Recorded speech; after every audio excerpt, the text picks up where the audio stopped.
I stared at the wedding invitation that arrived last Tuesday, my hands trembling as I read the elegant script announcing my brother Jake's upcoming nuptials.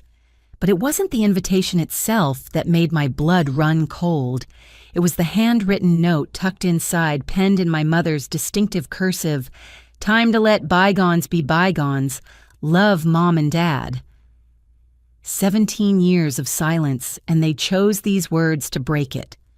My mind immediately transported back to that freezing October night when I was 13 years old, standing at a Texaco station, 60 miles from home. "Woman up and find your own way," my father had said before driving away, leaving me with nothing but $12 and the clothes on my back, all because I dared to argue about attending my best friend Sarah's sleepover. The memory of that night still burns as clearly as the fluorescent lights that illuminated the Texaco station where my childhood ended. I can still see their Toyota Camry's taillights disappearing into the darkness, leaving me standing there in my middle school volleyball hoodie and worn jeans completely alone. The October wind cut through the thin fabric as I counted my money for the 5th time, hoping it would somehow multiply. $12. That's all I had to my name. Earl, the night attendant, noticed me first. He was a heavy-set man in his 50s, with kind eyes and grease-stained fingers from years of handling gas pumps. "You all right there, sweetheart?" he asked, stepping out from behind the counter. I must have looked as lost as I felt because his expression quickly shifted from casual concern to genuine worry. "My parents left me," I managed to say, my voice cracking. "They drove away and told me to find my own ride home." Earl's face darkened with anger. "They what now? How old are you?" 13. Without hesitation, he reached for the phone behind the counter. "I'm calling the police. This ain't right. No parent should leave their child like this." I felt a flutter of hope as he dialed. Maybe this nightmare would end quickly. Maybe Officer Martinez, who arrived 20 minutes later, would simply drive me home and give my parents a stern talking to. But the moment he stepped out of his patrol car and saw me, something in his expression made my stomach drop. "You're Dulcie, right?" Officer Martinez asked, checking his notepad. He was young, probably late 20s, with a carefully groomed mustache and an unreadable expression. "Your parents called us about an hour ago." My heart sank. Of course they had. "They said you're a chronic runaway, that you make up stories about abuse for attention." He studied me carefully as if looking for signs of deception. "They mentioned you've done this 3 times before." "That's not true." The words exploded from me. "I've never run away. They left me here. Ask Earl. He saw me when they drove off." Earl shifted uncomfortably behind us. "Well, I didn't actually see them leave her. She was already here when I noticed her." Officer Martinez sighed, rubbing his temple. "Look, your parents have requested that you be taken to juvenile services for evaluation. They said you need professional help, that they've tried everything else." The world tilted. Juvenile services. Evaluation. I knew kids who'd been taken there, locked up for weeks or months, treated like criminals or mental patients. "No, please, I'm telling the truth. They planned this. They must have called ahead to set up this story." "That's exactly the kind of thing a troubled kid would say," Martinez replied, though I caught a flicker of doubt in his eyes. "Come on, let's go. We'll sort this out at the station." Panic flooded my system. I couldn't let them take me. I knew instinctively that once I was in the system labeled as a troubled runaway, my parents' version of events would become the official truth. "Can I use the bathroom first?" I asked, trying to keep my voice steady. Martinez nodded, gesturing toward the back of the station. "Make it quick." Earl had returned to the counter, avoiding eye contact with me as I passed. The bathroom was small and grimy, with a tiny window above the toilet. My heart pounded as I climbed onto the toilet seat, pushed open the window, and squeezed through. The drop to the ground was farther than I expected, and I landed hard on my ankle. But adrenaline pushed me forward as I limped into the darkness behind the gas station. I could hear Martinez calling my name, then Earl's voice joining in. Flashlight beams swept across the parking lot. I pressed myself against the cold metal of a dumpster, holding my breath as footsteps approached. They passed within 3 feet of me, but the shadows hid me well. For 2 hours, I remained frozen in place as they searched. I heard Martinez on his radio reporting that the runaway had fled again, confirming her parents' story. More patrol cars arrived. They searched the surrounding area methodically, but eventually gave up as the night grew colder. By the time the last patrol car left, it was past midnight. The gas station had closed Earl driving away in his pickup truck without a backward glance.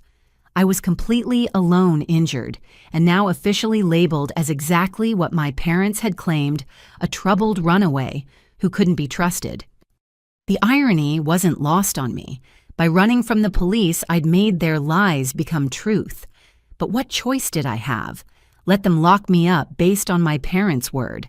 Allow myself to be evaluated by doctors who'd already been told I was a liar. I slumped against the dumpster, finally allowing the tears to fall.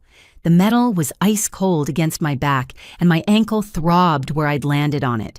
The $12 in my pocket felt like nothing against the vast emptiness of my situation. No phone, no way to contact anyone who might help, and now the police would be looking for me as a confirmed runaway.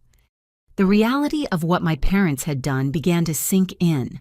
This wasn't a spur-of-the-moment punishment or an empty threat meant to scare me. They had called ahead, crafted a story, created an official narrative that painted me as the problem. They had planned this abandonment with the same careful attention they gave to planning family vacations or holiday dinners. But why, the question echoed in my mind as I shivered in the darkness. What kind of parents orchestrate their 13-year-old daughter's disappearance? What had I done that was so terrible? I'd argued about a sleepover, talked back a few times, gotten a B- in algebra. Normal teenage stuff that other kids did without being abandoned at gas stations. A rustling sound made me freeze. A rat emerged from beneath the dumpster, regarding me with beady eyes before scurrying away. I pulled my knees to my chest, making myself as small as possible. Somewhere in the distance, a train whistle blew lonely and mournful. I thought about Sarah, probably asleep in her warm bed, wondering why I hadn't shown up for the sleepover. Would she call my house in the morning? What would my parents tell her, that I'd run away? That I was getting help for my problems? Would anyone question their story? The temperature continued to drop. My volleyball hoodie, which had seemed warm enough when I'd left the house that afternoon, now felt like tissue paper against the wind. I spotted some cardboard boxes near the dumpster and grabbed them, trying to create some kind of shelter. The smell of rotting food made my stomach turn, but it was better than freezing. As I arranged the cardboard, a horrible thought struck me. What if this wasn't the first time they'd done this? My sister Emma had supposedly run away 5 years earlier when she was 15. I was only 8 at the time, too young to question the story. Emma had been troubled too, according to my parents. Always making up stories, seeking attention, causing problems. One day she was there, the next she was gone. We never heard from her again. The parallels were too obvious to ignore. Had Emma stood at some gas station too abandoned and afraid? Had she been labeled a runaway by police who'd been fed the same lies? Where was she now? The thought made me angry, and anger was better than despair. I wouldn't disappear like Emma. I would survive this, figure out what my parents were really doing, and find a way to expose them. But first, I had to make it through the night. I pulled the cardboard tighter around me, creating a small cave of sorts. My ankle had swollen, making it painful to move. Hunger gnawed at my stomach, but I couldn't risk going anywhere tonight. Tomorrow, I would figure out how to find food, water, shelter. Tomorrow, I would start learning how to survive. But tonight, I was just a 13-year-old girl sleeping behind a dumpster, abandoned by the people who were supposed to protect me. The stars above were hidden by clouds, and the darkness felt infinite. I closed my eyes and tried to imagine warmth, safety, home. But home was no longer a place I could return to. Home had driven away in a Toyota Camry, leaving me to woman up and find my own way. The cold had settled into my bones by 2 a.m, making sleep impossible. My makeshift cardboard shelter did little against the October wind that whistled through the alley behind the Texaco station. I was calculating how many hours until sunrise when I heard footsteps approaching. My body tensed, ready to run despite my swollen ankle. The police had returned, or worse, someone looking for an easy target. "You can relax," a voice said from the darkness. "I'm not going to hurt you." A figure emerged from the shadows. A teenage boy, maybe 16, carrying a worn backpack and a bundle of fabric. He had sandy hair that needed cutting and clothes that had seen better days, but his eyes were alert and surprisingly warm. "I'm Marcus," he said, keeping his distance to show he wasn't a threat. "Saw the police circus earlier. First time." I nodded, not trusting my voice. "Figured. You're doing it wrong." He gestured at my cardboard setup. "Wind's coming from the west tonight. You've got your opening facing right into it. Also, cardboard alone won't cut it. Here." He tossed me the bundle of fabric. It was a thick blanket army surplus by the look of it, with only a few holes. "Why are you helping me?" I asked, catching the blanket. Marcus shrugged, settling down a safe distance away. "Someone helped me my first night 3 months ago. Figured I'd pass it on." He showed me how to arrange the cardboard to block the wind properly, how to use the blanket to trap body heat. "What's your name?" "Dulcie." "How old?" 13. He winced. "That's rough. I was 13 when my stepdad first kicked me out, but at least I got to go back for a while. Parents, they left me here, told the cops I was a chronic runaway." Classic move. Marcus said, his voice bitter. "My stepdad did the same thing. Makes it easier for them. Nobody questions the concerned parent story." He pulled out a water bottle and offered it to me. "Small sips. Don't know when you'll find more." The water was lukewarm but tasted better than anything I'd ever drunk. How do you survive out here?" Marcus gave me a crash course in street survival over the next 2 hours. He taught me which restaurants threw out perfectly good food at closing time and exactly when to check their dumpsters. The McDonald's 2 blocks over tossed everything at 11:30 sharp. The Chinese place on 3rd Street was good for rice and vegetables around midnight. Pizza places were gold mines on weekends. "Never eat anything that smells off, no matter how hungry you are," he warned. "Food poisoning out here can kill you, and always check for mold, especially on bread." He showed me how to layer newspaper between clothing for insulation, how to wash up in public restrooms without getting kicked out, where to find clean water. The library was good during the day, he said, warm and quiet with bathrooms and water fountains. The key was to look like you belonged to carry a book and appear studious. "What about shelters?" I asked. Marcus shook his head quickly. "Too dangerous for someone your age. They'll call social services and then you're back in the system, plus some of the adults there." He didn't finish, but I understood. Better to stay invisible. He taught me about the morning police sweeps that happened around 6 a.m., clearing out anyone sleeping rough in the business district. The safe zones were the industrial area by the river and the abandoned lots near the old factory, but those came with their own dangers. He explained the unwritten rules of the streets, the territories different groups had claimed, who to avoid and who might help. "There's a woman who runs a food truck on Tuesdays and Fridays," Marcus said. "Mrs. Chen. She'll give you a free meal if you help her clean up. Doesn't ask questions. And the church on Maple does a clothing drive first Saturday of every month. Get there early for the good stuff." My head spun, trying to remember everything. This was a whole different world existing parallel to the one I'd known, with its own rules and rhythms and survival strategies. Just yesterday, I'd been worried about algebra tests and volleyball practice. Now I was learning which dumpsters had the best food and how to avoid being arrested for vagrancy. "Why did your stepdad kick you out?" I asked when Marcus paused in his instructions. His expression darkened. "I told a teacher about what he was doing to my mom. Teacher called social services. Investigation went nowhere because Mom was too scared to back me up. Stepdad was furious. Said if I wanted to destroy the family, I could live on the streets." He picked at a hole in his jeans. "That was 3 months ago. Mom still walks past me sometimes, pretends she doesn't see me."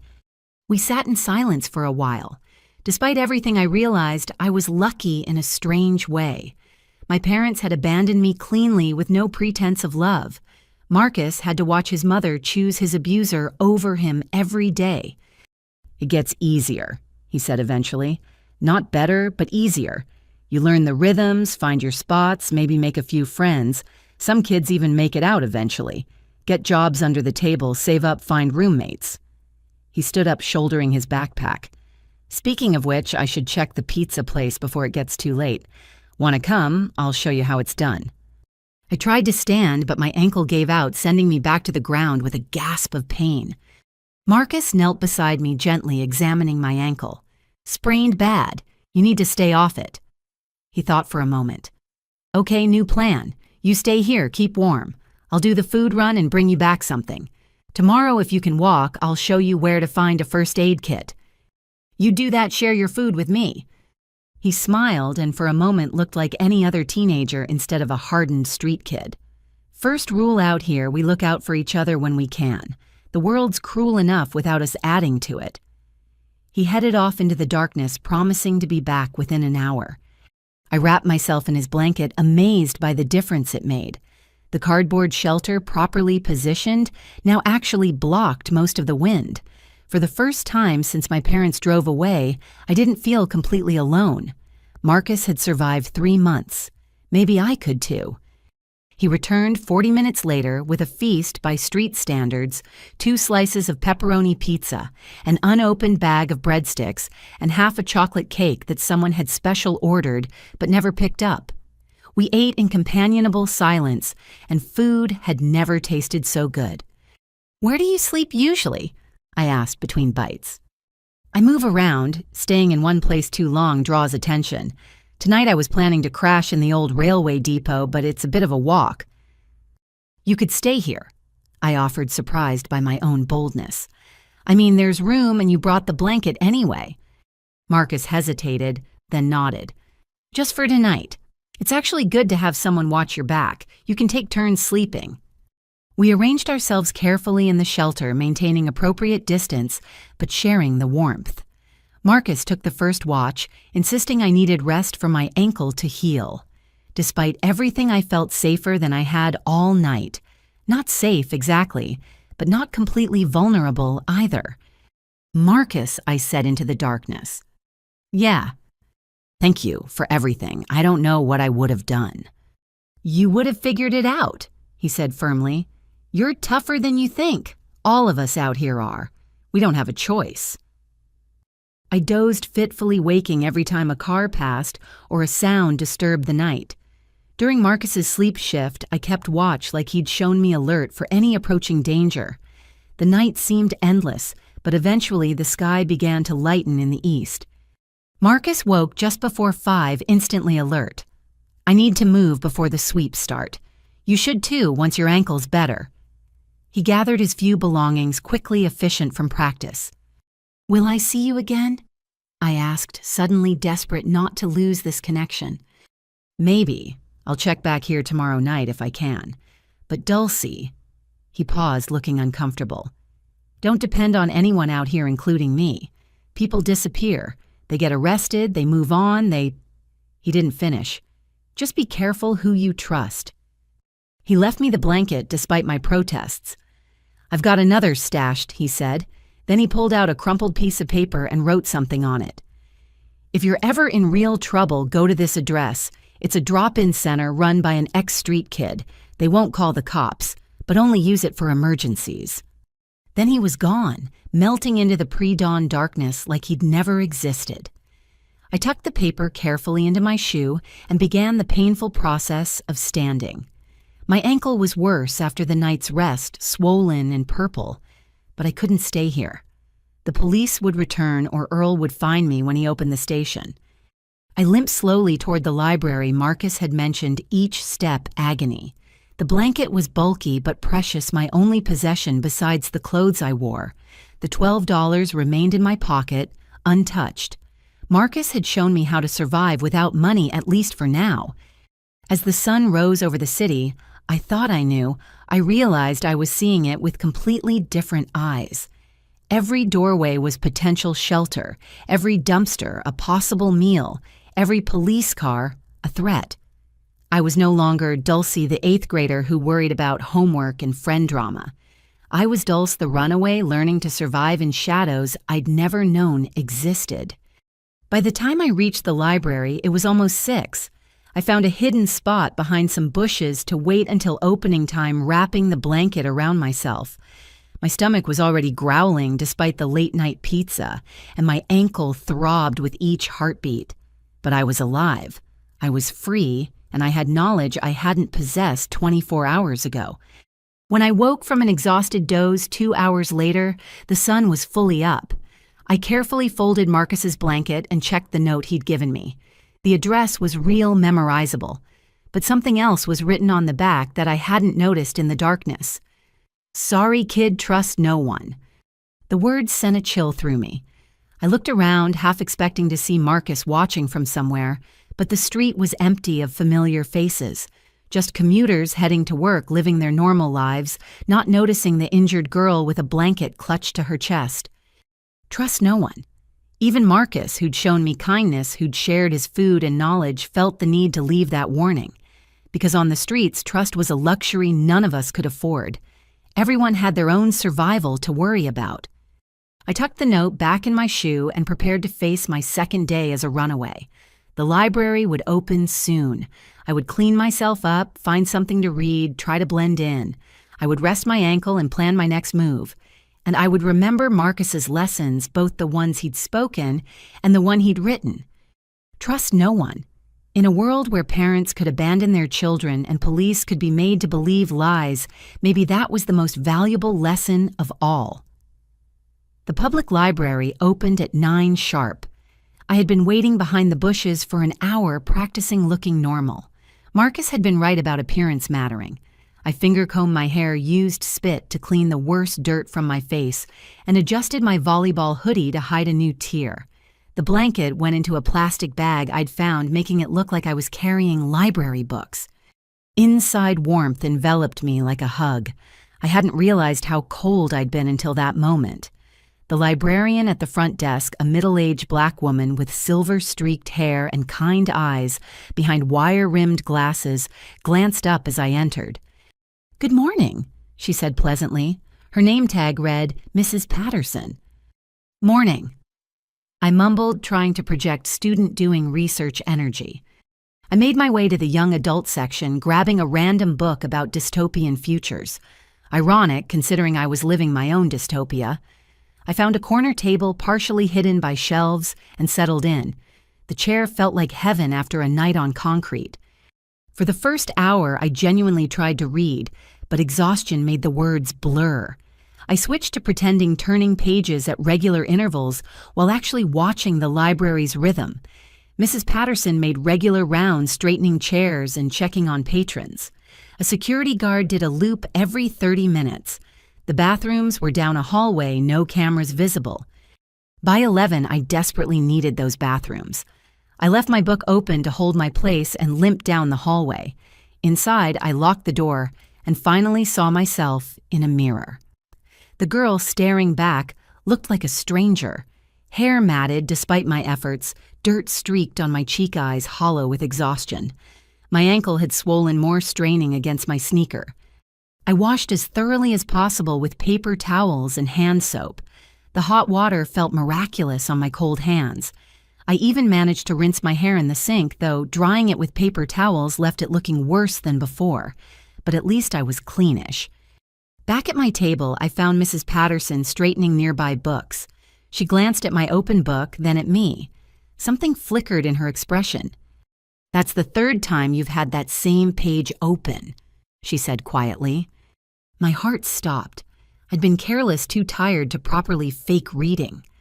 "I'm studying it really carefully." I tried. She moved closer, lowering her voice. "Honey, I've been a librarian for 22 years. I know when someone's reading and when someone's just trying to stay warm." Her eyes took in my damp hair the way I favored my injured ankle. "Are you all right?" The kindness in her voice almost broke me, but Marcus's warning echoed trust no one. "I'm fine, just tired from staying up late studying." Mrs. Patterson nodded slowly. "Of course. Well, there's a reading nook in the back that's more comfortable. Quieter, too. Less foot traffic." She pointed toward a corner I hadn't noticed. "The history section. Nobody ever goes back there on weekdays." I understood the unspoken offer. a place to rest without being observed. Thank you. She started to walk away, then paused. The library serves free lunch to students in our after-school program at noon, in the community room. If you happen to be there, I doubt anyone would check whether you're officially enrolled. My empty stomach clenched with hope. That's good to know. Mrs. Patterson smiled and continued her rounds. I gathered my things and found the history section. She was right. It was perfect. High shelves created a private space with a comfortable chair and even a small table. I sank into the chair, elevating my injured ankle on my backpack. For the next hour, I dozed, fitfully startling awake whenever someone walked past. At 5 minutes to noon, I made my way to the community room. About a dozen kids were already there, mostly elementary age. Mrs. Patterson was setting out sandwiches and fruit. "Oh, good you made it," she said casually, as if I belonged there. "Help yourself. We always have extras." I took a turkey sandwich, an apple, and a juice box, trying not to seem too eager. The food was simple, but felt like a feast. I ate slowly, savoring each bite while the younger kids chattered around me. "You're new," a boy about 10 observed. "Just started coming," I said vaguely. "Cool. Mrs. P's the best. She lets us do homework here and everything." After lunch, I returned to my history nook. The food and warmth made me drowsy, but I forced myself to actually read this time, choosing a book about local history. If I was going to hide here regularly, I needed to blend in better. Around 2 o'clock, nature called again. This time, as I walked to the bathroom, I passed the computer area. On the community bulletin board, among notices for yoga classes and book clubs, I saw it. My school photo stared back at me from a missing person flyer. Runaway Dulcie Martinez, age 13, may be dangerous to herself or others. If seen, do not approach. Contact police immediately. The words hit like physical blows. Dangerous, do not approach. They'd made me sound like a criminal or a mental patient. My knees went weak. I tore my eyes away and continued to the bathroom, locking myself in a stall. Panic rose in my throat. How many of these flyers were out there? Had Mrs. Patterson seen it? Was she calling the police right now? When I emerged minutes later, Mrs. Patterson stood by the sink holding the exact flyer I'd just seen. "I thought so," she said softly. "Dulcie Martinez." I backed toward the door, ready to run despite my ankle. "I'm not dangerous, I swear. They're lying about everything." "I know." Those 2 words stopped me cold. No. Mrs. Patterson locked the bathroom door and leaned against it. 25 years ago, I was 15. My parents didn't want a teenage daughter who asked questions, who had opinions, who wouldn't just smile and obey, so they had me committed, said I was troubled, violent, a danger to myself. Her voice was steady, but her eyes held old pain. I spent 2 years in that place. 2 years of medications. I didn't need treatments for illnesses I didn't have all because it was easier than dealing with a real daughter. "How did you get out?" "Turned 18. They couldn't hold me anymore. But those 2 years are on my record forever. Made getting jobs, apartments, everything harder." She folded the flyer carefully. "When I finally built a life, became a librarian, I swore I'd watch for kids like us. The ones labeled troubled when their only trouble is the adults who should protect them. So you'll help me." "I'll do what I can, but we need to be smart about it." She thought for a moment. "There's an old storage room in the basement. Used to be the children's section before we renovated. Nobody goes there now. It has a small bathroom and I can bring you food, but there are conditions." "Anything," I said quickly. "You stay invisible. No one can know you're here, not even the other staff. You help me understand what really happened. And if things get too dangerous, if police start seriously searching, you have to leave. I won't risk my job and my ability to help other kids for one understood." I nodded. It was more than I dared hope for. Mrs. Patterson led me through a door marked staff only and down narrow stairs. The basement was a maze of storage areas and forgotten spaces. She unlocked a door at the far end. The room was small but dry, filled with old reading posters and outdated encyclopedias. A forgotten beanbag chair sat in one corner. The attached bathroom was tiny but functional. "I'll bring blankets tomorrow," she said, and some clothes from the donation bin. What size shoe do you wear? 7. Same as my niece. I'll see what I can find. She paused at the door. Dulcie, I need to know. Why did they do this to you? I told her everything. The argument about the sleepover, my father's cold command to woman up the police believing their lies. Then hesitantly, I mentioned Emma. Mrs. Patterson's face went very still. You had a sister who disappeared, also labeled a runaway. 5 years ago, she was 15. What was her full name? Emma Louise Martinez. Mrs. Patterson pulled out her phone, typing rapidly. Her expression grew increasingly grim. Dulcie, I need to check something. Will you be all right here for a few hours? I nodded, confused but trusting her urgency. Lock the door behind me. Don't come out for any reason. I'll knock 3 times, pause, then twice more. That's how you'll know it's me. After she left, I explored my new sanctuary. Running water, a toilet, electric lights, walls, and a roof. After last night, it felt like a palace. I curled up on the beanbag chair, finally allowing exhaustion to claim me. The knock came hours later, 3 times, pause, twice more. Mrs. Patterson entered carrying a canvas bag. I brought dinner and some supplies. She unpacked sandwiches, fruit, bottled water, basic toiletries. But first we need to talk about what I found. She showed me printouts from newspaper archives. I remembered your sister's case vaguely. It was in the papers, but I found something else. She handed me an article from 3 years ago. A Jane Doe was found in Colorado, right age, similar description to Emma, never identified. My hands shook as I read. The girl had been found at the bottom of a ravine, injuries consistent with a fall or a push. There's more, Mrs. Patterson said gently. I have a friend who works in social services. Off the record, she told me your parents filed for Emma's death certificate last year. Claimed they had evidence she died. They've been collecting survivor benefits. The room spun. They killed her. They killed Emma, and they're profiting from it. We don't know that for certain, but it's suspicious enough that we need to be very careful. If they abandoned you the same way. She didn't finish. Dulcie, have you noticed anything else strange about your family? Any patterns? I thought hard, then remembered. My dad's sister, Aunt Maria. She supposedly moved to Mexico when I was little, but she and my dad had been fighting about my grandmother's will. Mrs. Patterson made another note. Tomorrow I'll do more research. For now you need rest and food. Eat then sleep. We'll figure this out, but it's going to take time. After she left, I sat in my small room processing everything. My parents weren't just cruel or neglectful, they were something far worse. And Emma. I couldn't think about Emma without feeling sick. But I wasn't alone anymore. Mrs. Patterson had been where I was, had survived and built a life. She was proof that the label they stuck on us didn't have to define us. I had shelter and ally and the beginning of answers. I thought about Marcus's warning, trust no one.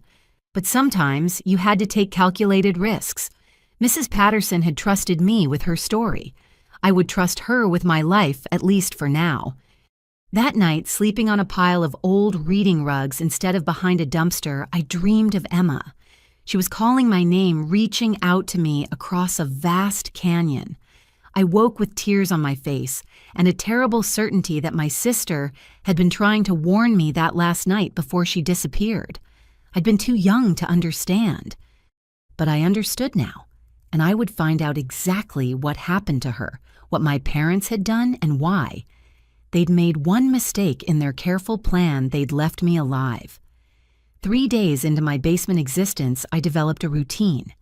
Mrs. Patterson would arrive at 7 each morning before the other staff, bringing breakfast and checking on me.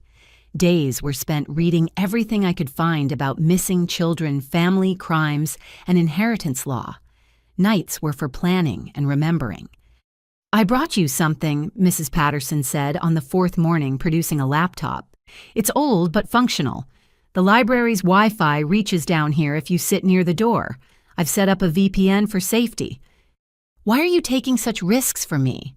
I asked, overwhelmed by her continued kindness.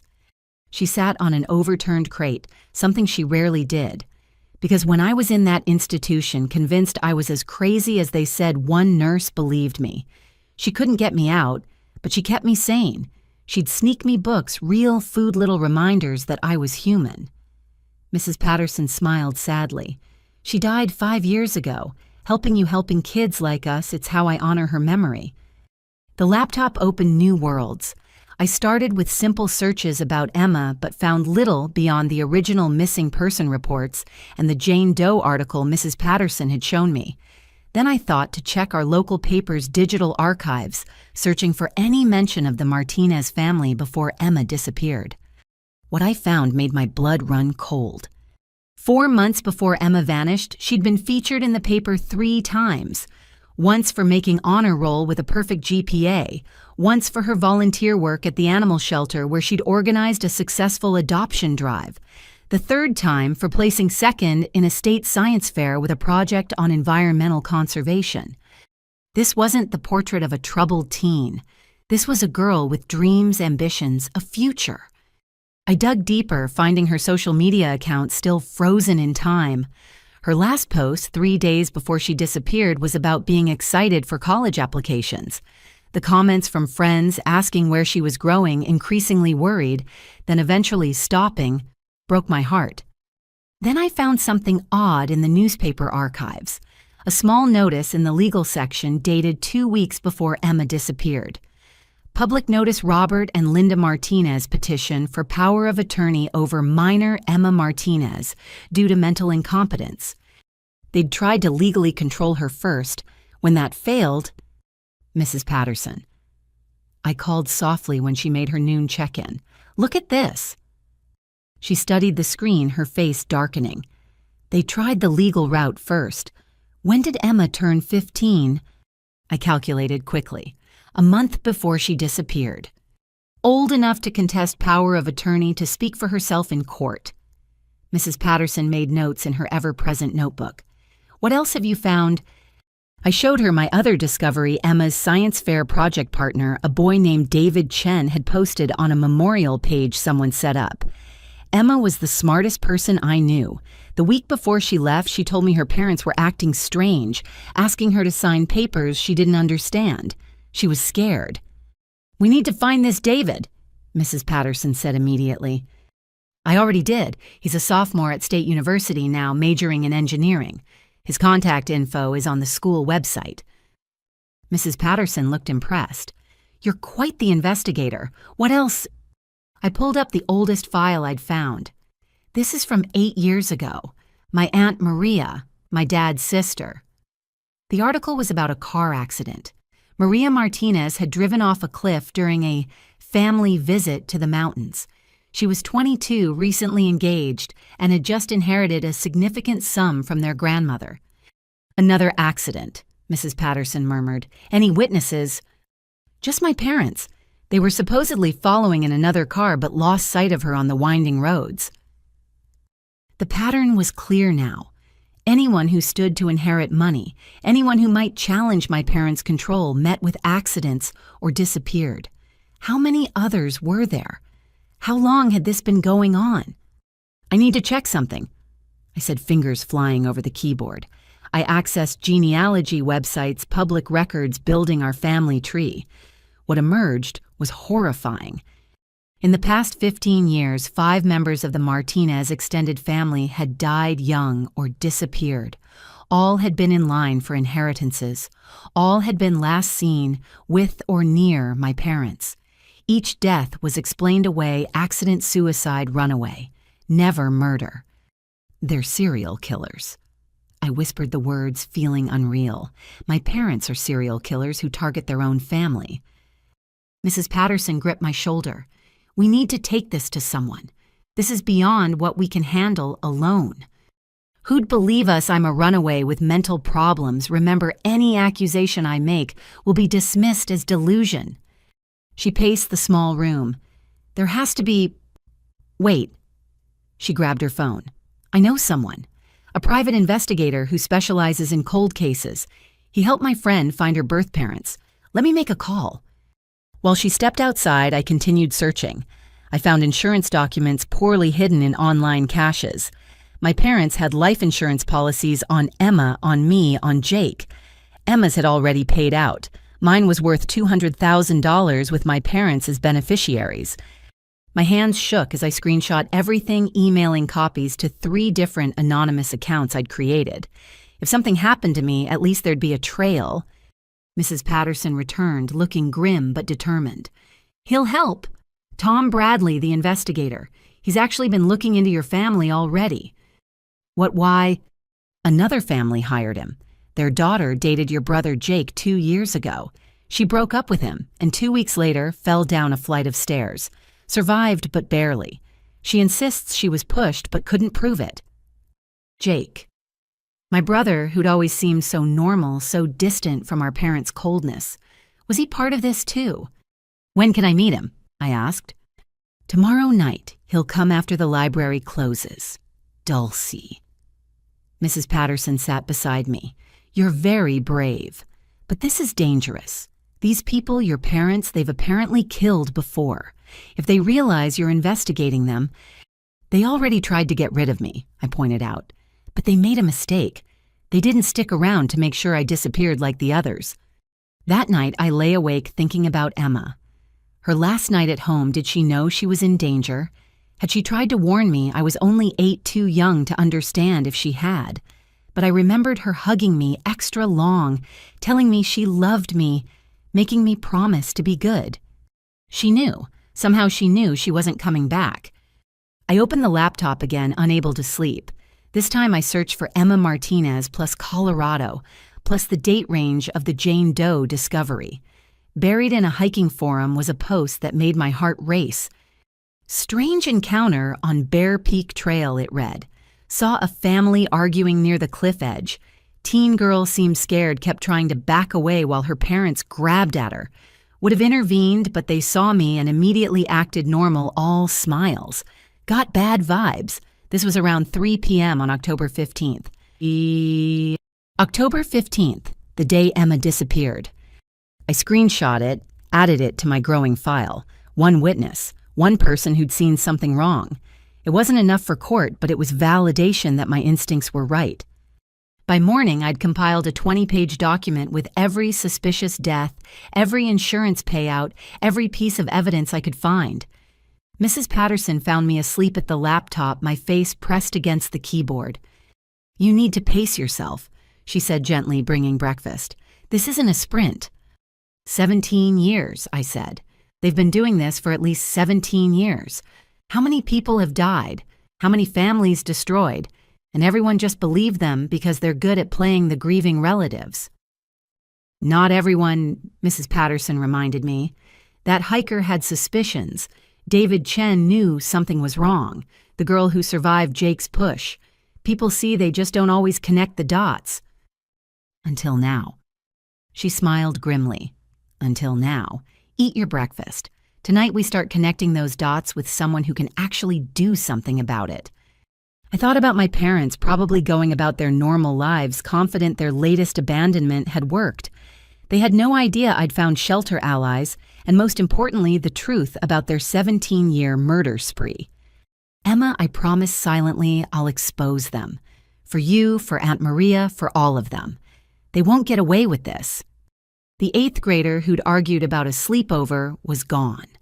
In her place sat a detective, a survivor, and maybe the key to bringing down a family of killers who'd hidden behind respectability for far too long. Tomorrow I'd meet Tom Bradley. Tomorrow we'd begin building a case. But today I had more searching to do, because somewhere out there were more victims, more families who deserved justice, and I wouldn't stop until I found them all. 3 weeks had passed since my parents' abandonment, and I'd grown comfortable in my basement sanctuary. Too comfortable, perhaps. Mrs. Patterson had created a routine that made me feel almost normal. Meals appeared regularly. I had books and internet access, and my ankle had finally healed. But normalcy was an illusion, as I discovered the Tuesday morning when everything changed. I was deep in research cross-referencing insurance claims with obituaries when Mrs. Patterson burst through the door without her usual knock pattern. "Someone's been asking about you," she said breathlessly. A man with a camera taking pictures of the library entrance says he's a concerned citizen looking for a runaway. My blood froze. Police? No. Private investigator, but not Tom Bradley. This one feels wrong. She pulled out her phone, showing me a blurry photo she'd managed to snap. The man was tall, thin, wearing an expensive suit that seemed out of place for someone claiming to search for runaways.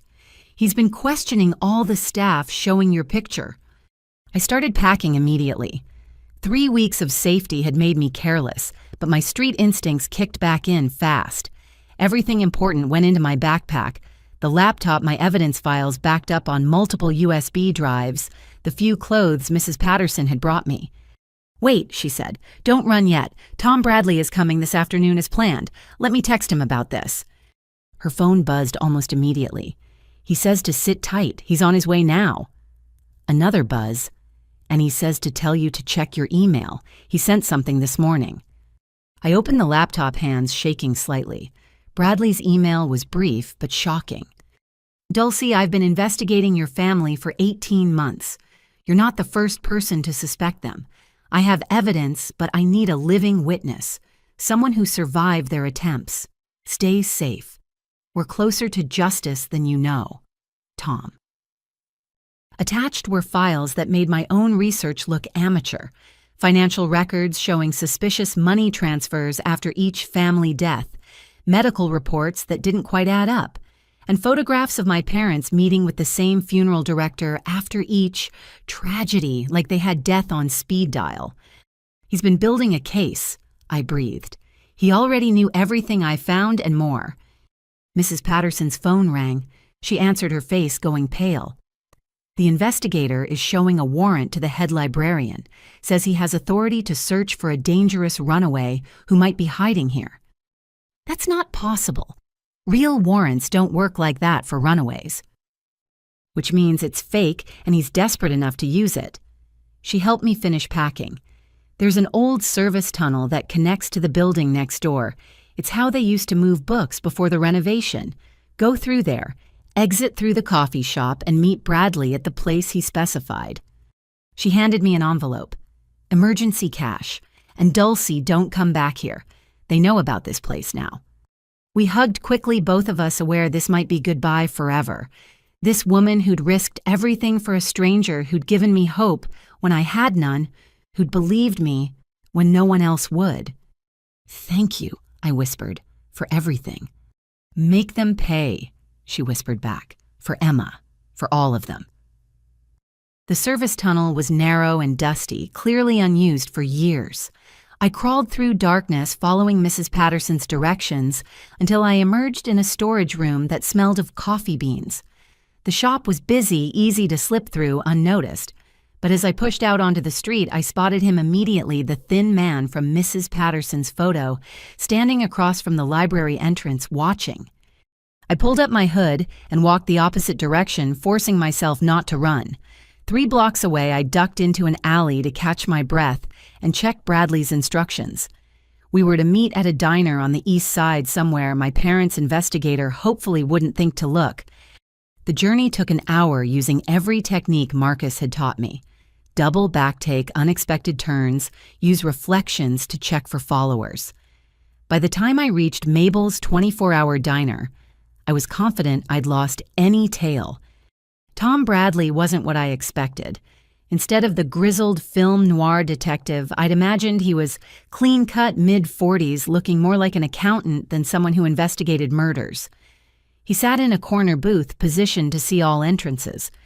"Dulce Martinez," he said quietly as I slid in across from him. "You look like your sister." Those 5 words hit harder than any punch. "You knew Emma." I've studied her case extensively.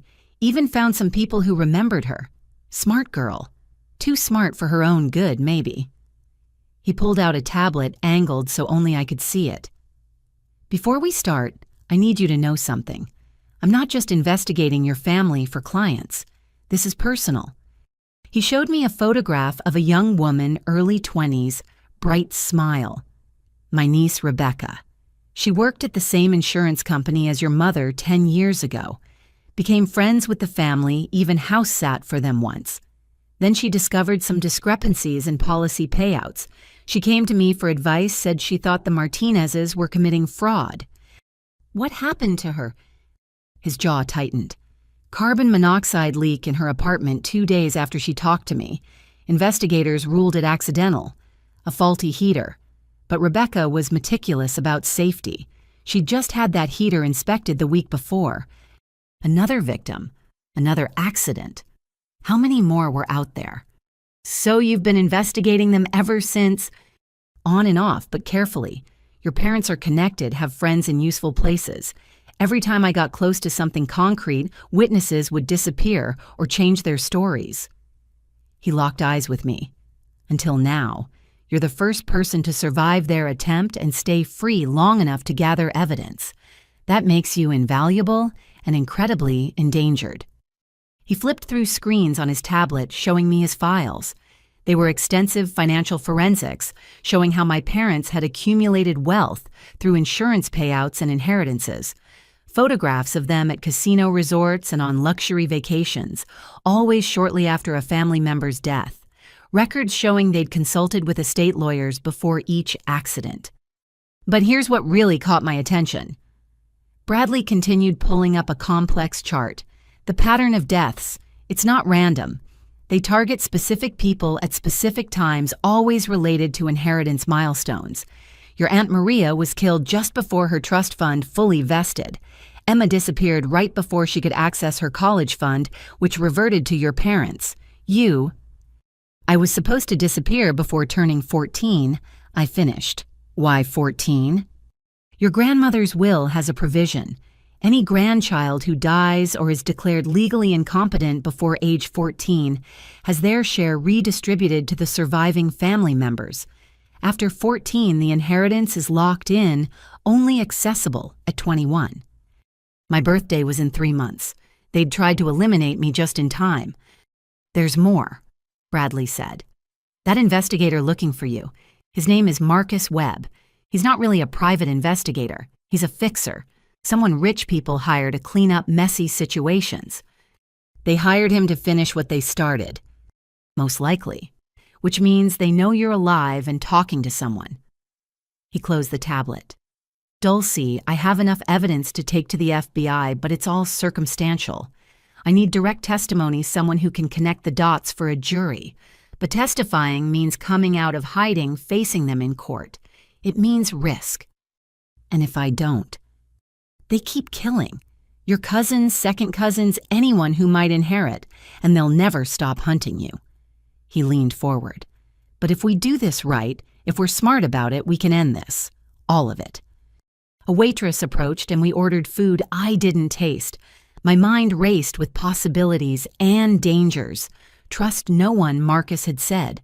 But I was already trusting Bradley with my life. How do we do it? I asked finally. First, we need to get you somewhere safe. I have contacts in the U.S. Marshals who run witness protection. Not official WITSEC, but a safe house while we build the case. Second, we need more evidence. The FBI will want everything airtight before moving against people with your parents' connections. And Jake, my brother, Bradley's expression darkened. Jake is complicated. I have evidence he's been involved in at least 2 attempts, including the girl who hired me initially. But recently, he pulled up another file. He's been making large donations to homeless shelters and runaway programs. Either he's building a charitable cover story or he's guilty, I said. Jake had always been distant but never cruel. Could guilt have changed him? Possibly. We'll need to be careful around him. Bradley signaled for the check. For now, let's get you to the safe house. We'll have time to plan once you're secure. We left separately, him first, me, 5 minutes later. But as I pushed through the diner door, I saw him, Marcus Webb, the fake investigator, standing by a black sedan across the street. Our eyes met for a split second before I ducked back inside. Back door! I hissed to a startled cook pushing through the kitchen. I could hear the front door opening as I burst into the rear alley. Run, my instincts screamed. But running meant abandoning Bradley, meant losing my chance at justice. I crouched behind a dumpster, how many of those had hidden me now, and pulled out the phone Mrs. Patterson had given me. Bradley answered immediately. "Where are you?" "Behind the diner. Webb is out front. He saw me." "Stay put. I'm circling back." 3 minutes felt like 3 hours. Then Bradley's unremarkable Honda pulled into the alley. I dove into the back seat, staying low as we pulled away. "He'll follow," I said. "Let him try." Bradley drove with practiced calm, making seemingly random turns. I've been evading tails for 20 years. Besides, we're not going far. We pulled into a parking garage downtown. Bradley led me through a maze of levels and stairwells, eventually emerging in a different building entirely. An elevator took us to the 14th floor, and an office door marked Meridian Consulting. Inside was nothing like an office. It was set up as a small apartment, kitchenette, bathroom, fold-out bed, and enough security equipment to stock a spy movie. "My unofficial headquarters," Bradley explained. "Not in my name, not connected to any of my cases. You'll be safe here while we plan our next move." Safe. The word felt foreign now. But as I sank onto the small couch, exhaustion hitting like a wave, I realized something had changed. I wasn't just running anymore. I wasn't just surviving. I was hunting them as much as they hunted me. "Tom," I said as he checked the security monitors, "what if they don't stop? What if going public makes them more desperate?" He turned to face me, expression serious. "Then we make sure they can't hurt anyone else first. Your parents have operated in shadows for 17 years. It's time to drag them into the light." Outside the reinforced windows, the city sprawled in all directions. Somewhere out there, my parents were living their lie, playing the grieving family while planning their next move. Marcus Webb was searching other fixers, maybe joining him. But I was no longer the scared 13-year-old at the gas station. I had evidence, I had allies, and I had the truth. It would have to be enough. The safe house became my world for the next week. Bradley had thought of everything: encrypted computers, secure phone lines, enough food for a month. But isolation weighs heavy when you're 13, and processing the fact that your family are murderers. I threw myself into the work helping Bradley organize evidence, creating timelines, preparing for whatever came next. It was Thursday evening when everything shifted again. I was reviewing financial records when an alert popped up on the computer Bradley had configured to monitor my old social media accounts. Someone had tagged me in a post. My friend Sarah had uploaded a photo of our volleyball team from last month, adding the caption, "Missing our star player. Dulcie, if you see this, please come home. We're all worried." My heart ached seeing my teammates' faces, my old life frozen in pixels. But what made my blood freeze was the first comment posted minutes after the photo went up. Jake Martinez. "Thanks for posting this, Sarah. Our family misses her so much. If anyone has seen my sister, please reach out. Mom and Dad are devastated." Then a private message notification from Jake. I shouldn't have opened it. Bradley had warned me against any contact, but my brother had been part of my life for 13 years. Despite everything, I clicked. "Dulcie, I know you'll see this eventually. You always checked Sarah's posts religiously.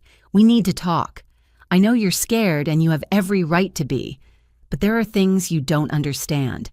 Things about our family that go deeper than you know. I'm at the old warehouse on Pier 47 every night this week from 10 to midnight. Come alone. Don't tell whoever is helping you. This is between family. Jake." I stared at the message, my mind racing. It could be a trap. It probably was a trap. But what if Jake knew something crucial? What if he wanted out too? Bradley was meeting with his FBI contact tonight. He'd made me promise to stay put, to not answer the door for anyone. But the warehouse was only 20 minutes away, and I'd gotten good at moving through the city unseen. The decision was stupid, reckless. Everything street-smart Marcus had taught me screamed against it, but I went anyway. I left a note for Bradley just in case. Took the emergency phone and a small canister of pepper spray he'd left in the kitchen drawer. The city felt different at night now, full of shadows that could hide Webb or worse. Pier 47 was abandoned part of the old industrial district that developers kept promising to revitalize. The warehouse, Jake specified, was a hulking structure of rust and broken windows. Every instinct I had screamed danger, but I pushed forward. Jake stood in a pool of light from a camping lantern, looking older than his 20 years. He'd lost weight, dark circles shadowing his eyes. When he saw me, his face crumbled with what looked like genuine relief. "Dulcie, God, you're okay. You're really okay." He started toward me, but I held up a hand. "Stay there, talk from there." He stopped, nodding sadly. "Smart. You were always the smart one. Smarter than me, anyway." "Did you kill Emma?" The question erupted without planning. "Were you part of it?" Jake's legs seemed to give out. He sank onto a crate, head in his hands. "I didn't kill her, but I might as well have. I knew. The night before she disappeared, I knew what they were planning." "And you didn't warn her?" "I was 15. The words echoed through the empty space. "I was 15 and terrified, and they said if I warned her, I'd be next, that accidents could happen to anyone who didn't understand family loyalty." "So you let them murder our sister?" "I've lived with it every day since. The nightmares, the guilt. Do you know why I really wanted to meet?" He looked up, tears streaming down his face. "To give you this." He pulled out a small digital recorder. "I've been recording them for 2 years.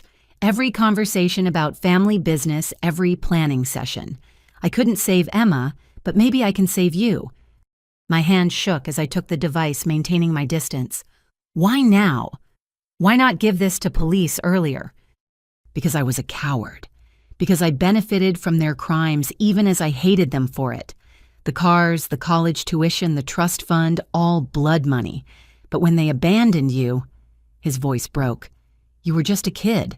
Emma was at least a teenager, but I couldn't let them do it again." "Is that why you've been donating to runaway shelters?" His head snapped up. "How did you know about that?" "I have help. People who've been investigating our parents for years." "Good. That's good." He wiped his eyes. "Listen, there's something else. Something about why they do this. It's not just money, though, that's part of it. Our grandmother, Dad's mom, she wasn't just wealthy. She knew things about the family history, dark things. She kept journals, documented everything. Dad and Mom aren't the first in our family to cull relatives." My stomach churned. "What?" "It goes back generations. Some twisted family tradition about keeping the bloodline strong by eliminating the weak, the ones who might talk, who might break the cycle. Grandma tried to stop it by spreading the inheritance wide, making it harder to consolidate power, but that just gave them more targets. Where are these journals?" "That's what I'm trying to find. Emma was looking for them before they killed her. She left notes in code places she'd searched. I've been following her trail." He stood slowly. "Dulcie, they're getting desperate. Hiring Webb was just the start. They know you're out there building a case. They're planning something bigger." "How do you know?" "Because they asked me to help. Wanted me to use my connection with Sarah to track you down. I've been stalling, but..." He pulled out his phone, showing me a text thread. "They're threatening her now. Said if I don't produce results, my girlfriend might have an accident." "Sarah's not your girlfriend." "They don't know that, but she's still in danger because of her connection to you." He pocketed the phone. "You need to know about the wedding." I'd almost forgotten about the wedding invitation that started this journey. "Your wedding?" "It's not real." "Well, Amanda's real, but the wedding is a trap. They know you'll come, or at least make contact. Every relative who might oppose them will be there. One location, one event." He didn't need to finish. "They're planning a mass murder. Nothing that obvious, but accidents happen at destination weddings. Food poisoning, boating mishaps, car crashes on winding roads. They've already scouted locations with lots of potential for tragedy." He pulled out a folder. "Here. Everything about the wedding, plans, the guest list, who they consider threats. Take it to whoever's helping you." I took the folder, mind reeling. A family tradition of murder, generations of culling the weak, and now a wedding designed as a killing field. Jake, come with me. We can protect you. He shook his head. If I disappear, they'll know you have inside information. I'm more useful playing along for now. Besides, he gestured to the warehouse around us. This isn't the only copy of those recordings. I've hidden dozens. If something happens to me, they'll surface. Don't be a hero. Look what happened to Emma when she tried to stop them alone. I'm not alone anymore. You're out there building a case. Just be careful, Dulcie, and know that I'm sorry. For everything. For not protecting Emma, for benefiting from their crimes, for being too weak to stop them sooner. A sound from outside made us both freeze. Footsteps on gravel, multiple sets. Go, Jake whispered urgently. Back exit through the offices. Go! I ran clutching the recorder and folder. Behind me, I heard car doors slamming, voices calling Jake's name. Not our parents, they'd never dirty their own hands. But Webb, maybe, or others like him. The offices were a maze of decay and debris. I navigated by moonlight and memory of similar buildings explored during my homeless weeks. Behind me, shouts echoed through the warehouse. Jake's voice rose above them, playing confused, asking what was wrong. I burst out onto a different street, immediately blending into a group of late-night workers heading home. My hands shook as I texted Bradley. Coming back, have information, being followed. His response was instant. Stay public, main streets only. I'm sending help. The 20-minute journey stretched into an hour of doubling back and hiding in late-night businesses. By the time I reached the safe house building, a woman I'd never seen before was waiting by the entrance. Bradley sent me, she said quietly, showing FBI credentials. Let's get you inside. Bradley was pacing when we arrived, his usual calm cracked. What were you thinking I told you to stay put? I handed him Jake's evidence. Family emergency. His anger evaporated as he examined the recorder and files. This is everything we need. Documentation of conspiracy planning, historical pattern. He looked up. Your brother gave you this.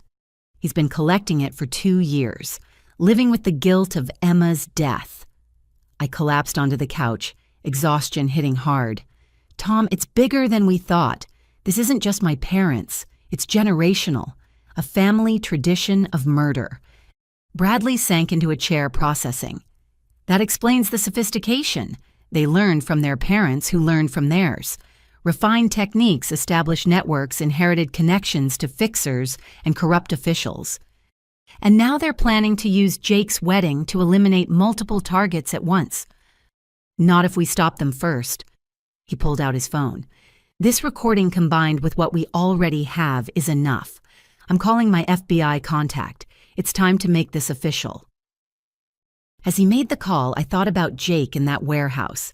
My brother, who'd carried the weight of Emma's death for 5 years, who'd finally found the courage to act even if it came too late for our sister. The recorder contained hours of content. Bradley and I listened to snippets while waiting for the FBI. My parents' voices casual as they discussed murder, like others discussed grocery lists, planning accidents, comparing methods, even laughing about past successes. One conversation made me physically ill. My mother describing Emma's final moments. She actually thought we were taking her to look at colleges, even thanked us for supporting her dreams, right up until Robert pushed her. My father's response, the grateful ones are always easiest. They never see it coming. By dawn, our safe house was full of federal agents. Bradley's contact, Special Agent Rivera, had brought a team specializing in organized crime and murder-for-hire conspiracies. They took my statement, made copies of everything, began planning their approach. We'll need you to testify, Rivera told me. Your direct testimony combined with this evidence will ensure convictions, but we'll protect you. Official witness protection this time. What about Jake? He's still with them, pretending everything's normal. We'll extract him carefully. Can't tip our hand too early. She studied the wedding files. This gives us an opportunity. If they're planning something at the wedding, we can catch them in the act. You want to use the wedding as a trap. Sometimes the best way to catch predators is to let them think they're hunting. I thought about all the relatives on that guest list marked for death because they might inherit something. All potential victims of a tradition that had claimed who knows how many lives over generations. Do it, I said, but get everyone out safely. Rivera smiled grimly. That's the plan. Your family's killing days are over. As the agents worked, I stood by the window watching the city wake up. Somewhere out there, my parents were planning murder. Jake was playing a dangerous game. Mrs. Patterson was probably worried sick. And Marcus, the homeless teen who'd taught me to survive, was still on the streets, unaware his lessons had helped bring down a dynasty of killers. The scared 13-year-old was gone. In her place stood a survivor who'd helped expose a conspiracy spanning generations. Emma would have justice. All of them would. The hunt was almost over, but the hardest part facing them in court telling the world what my family really was still lay ahead. The FBI operation required patience. While they built their case and planned the wedding trap, I remained in protective custody. 3 weeks of debriefings, recorded testimonies, and careful preparation. Agent Rivera became a constant presence teaching me how to testify, how to stay calm under cross-examination. But isolation, even protective isolation, wears on you. Bradley visited daily, updating me on the investigation's progress. My parents continued their normal routines, unaware their every move was being watched. Jake maintained his cover-feeding information to the FBI while playing the dutiful son. It was Mrs. Patterson who provided unexpected relief. Bradley had made contact with her, assuring her I was safe. She sent books, letters of encouragement, and crucially updates about the library community I'd left behind. One letter concerned me. There's a new woman volunteering with our youth programs, Nancy Williams. She seems particularly interested in helping runaway teens. Something feels off about her, but I can't pinpoint what. I showed the letter to Rivera. Mrs. Patterson has good instincts. Might be worth checking.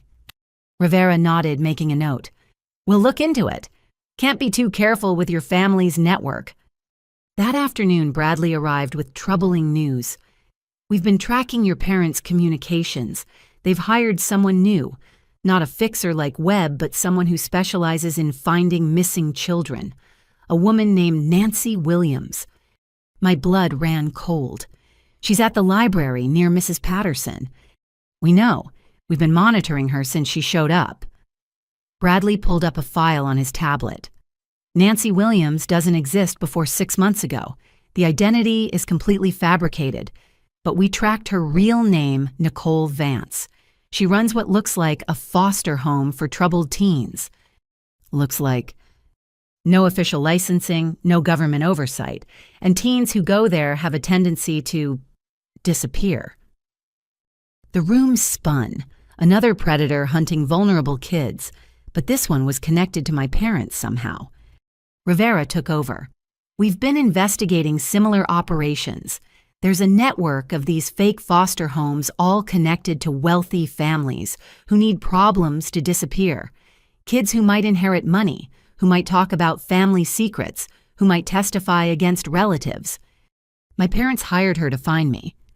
More than that, we intercepted communications suggesting they hired her to make sure you never surface again, permanently. Rivera's expression was grim. But this gives us an opportunity. If we can document her operation, connect it to your parents, it's another charge to add. Conspiracy to commit murder across state lines. You want to use me as bait? No, absolutely not. Bradley's voice was firm. You've risked enough. But Rivera looked thoughtful. Not bait, but we need someone on the inside to document what's happening there. Someone who could pass as a runaway. I won't let you send Dulcie back into danger, Bradley insisted. I'm not suggesting we do. Rivera pulled up another file. We have an undercover officer who specializes in these operations. Officer Kim Chen, 22 but looks 16. She's extracted dozens of kids from trafficking situations. Let me help, I said. Both adults turned to stare at me. Not go inside, but help plan. I know how runaways think what would seem believable. I can help her prepare." They exchanged glances, then Rivera nodded. "Actually, that could be valuable. You've lived it. You know what details would ring true or false." Over the next 2 days, I worked with Officer Chen. She was petite and tough, with eyes that had seen too much despite her youth. I taught her the small things, how kids on the street layer clothing where they hide precious items, the wariness that becomes second nature. "Never turn your back on a door," I told her. "Always know your exits. And if someone offers help that seems too good, it usually is." She absorbed everything, asking detailed questions about my time on the streets. In return, she shared stories of other kids she'd saved, building my confidence that she could handle whatever Nancy Williams was running. The plan was simple. Chen would appear at the library, play the desperate runaway, let Nancy rescue her. She'd document everything inside the house while the FBI built their case. What none of us expected was how fast it would go wrong. Chen made contact on a Tuesday. By Wednesday afternoon, she'd activated her emergency beacon. The FBI raided the house within an hour, finding not just Chen, but 4 other girls locked in the basement. The foster home was a way station for human trafficking with connections to buyers across the country. Rivera showed me photos from the raid, carefully edited to protect the victims' identities. "Your instincts about Mrs. Patterson's letter might have saved these girls' lives. Nancy was planning to move them within days." But the real shock came from the documents they found. Nancy had photos of me, detailed information about my habits, my time at the library, even my friendship with Marcus. My parents had given her everything. "There's more," Rivera said quietly. "We found communications about other operations. Your parents weren't just using Nancy to find you. They've been supplying kids to her operation for years. Runaways who might talk foster children, who knew too much, any child who posed a threat to their network." I thought I couldn't be more horrified by my family. I was wrong. "Emma?" I asked, though I dreaded the answer. "We don't know. Nancy's records only go back 7 years. But—" Rivera hesitated. "We found a Jane Doe case from 5 years ago. A girl matching Emma's description was found escaped from a trafficking ring in Colorado. She died from injuries sustained during captivity. The DNA was too degraded to identify her definitively, but the timeline—" I couldn't breathe. Emma might not have died on that cliff. She might have survived the push only to face something worse. Months of captivity, of horror, before finally dying alone and unidentified. "I'm going to be sick," I managed. Bradley held my hair as I emptied my stomach, the full evil of my parents, hitting like a physical blow. They weren't just killers. They were suppliers to a network of child predators using murder attempts as recruitment tools. When I could speak again, my voice was steel. "I want them destroyed, not just arrested. I want their entire network burned to the ground." "That's the plan," Rivera assured me. "Nancy's already talking, trying to cut a deal. She's naming names, including your parents. The wedding trap is still on, but now we're looking at federal trafficking charges on top of murder." Chen visited that evening bandaged but determined. "Those girls are safe because of your warning," she told me. "You saved them." "You saved them, I just wrote a letter." "No." Her voice was firm. "You survived long enough to expose this. You gathered evidence when everyone else was fooled. Those girls are free because you didn't give up." That night, I lay awake thinking about Emma. Had she known about the trafficking? Is that why they had to silence her? Or had she simply been in the wrong place at the wrong time, another profitable casualty in their sick enterprise? Bradley had news in the morning. "Jake made contact. Your parents are accelerating the wedding timeline. They're spooked by Nancy's arrest, though they don't know we've connected her to them. The wedding is in 2 weeks." 2 weeks until the trap sprung. 2 weeks until I'd face them again, this time in a courtroom instead of a gas station. "There's something else," Bradley continued. "We found Marcus." My heart leapt. "The kid who helped me?" "Living in a youth shelter downtown. He's had a rough time, but he's alive." Bradley smiled at my expression. "Want to see him? Is it safe?" Rivera considered. Actually, it might be good for you. Remind you that some stories have happy endings. We'll arrange a secure meeting. 2 days later, in a protected location, I saw Marcus again. He looked healthier, cleaner, but his eyes still held that street wariness. When he saw me, his face split into the first genuine smile I'd witnessed from him. Dulcie. You made it. He hugged me quickly, then stepped back embarrassed. Sorry, I worried about you. That first night you looked so lost. You saved my life, I told him. Those survival skills, they kept me alive long enough to expose something huge. I couldn't share details, but I told him I was safe, that the people who'd hurt me were facing justice. His eyes widened when I mentioned the FBI witness protection upcoming trials. You're going to testify against your parents. Against a lot of people. Marcus, what you taught me helped take down a trafficking ring. Kids are safe because you helped me survive. He shook his head in wonder. I just showed you which dumpsters had food. You showed me how to survive, how to stay invisible, how to think like someone hunted. I gripped his hands. You're a hero even if you don't see it. We talked for an hour. He was getting his GED planning for community college. The shelter had connected him with services therapy, hope for a future. When it was time to leave, he pressed something into my hand. I kept it, he said. Figured if you made it, you'd want it back. If not, well, it reminded me that sometimes people do. It was the note he'd left me, trust no one. But he'd added something on the other side, except the ones who prove you can. As the FBI agents drove me back to the safe house, I clutched that piece of paper. In 2 weeks, I'd face my parents in court. I'd tell the world what they'd done to Emma, to me, to countless others. It would be the hardest thing I'd ever done. But I wouldn't do it alone. I had Bradley and Rivera, Mrs. Patterson and Chen, and even Marcus cheering me on from afar. My parents had tried to isolate me to make me disappear like smoke. Instead, they'd created a survivor backed by an army of people determined to see justice done. The foster home trap had been sprung. The wedding trap waited.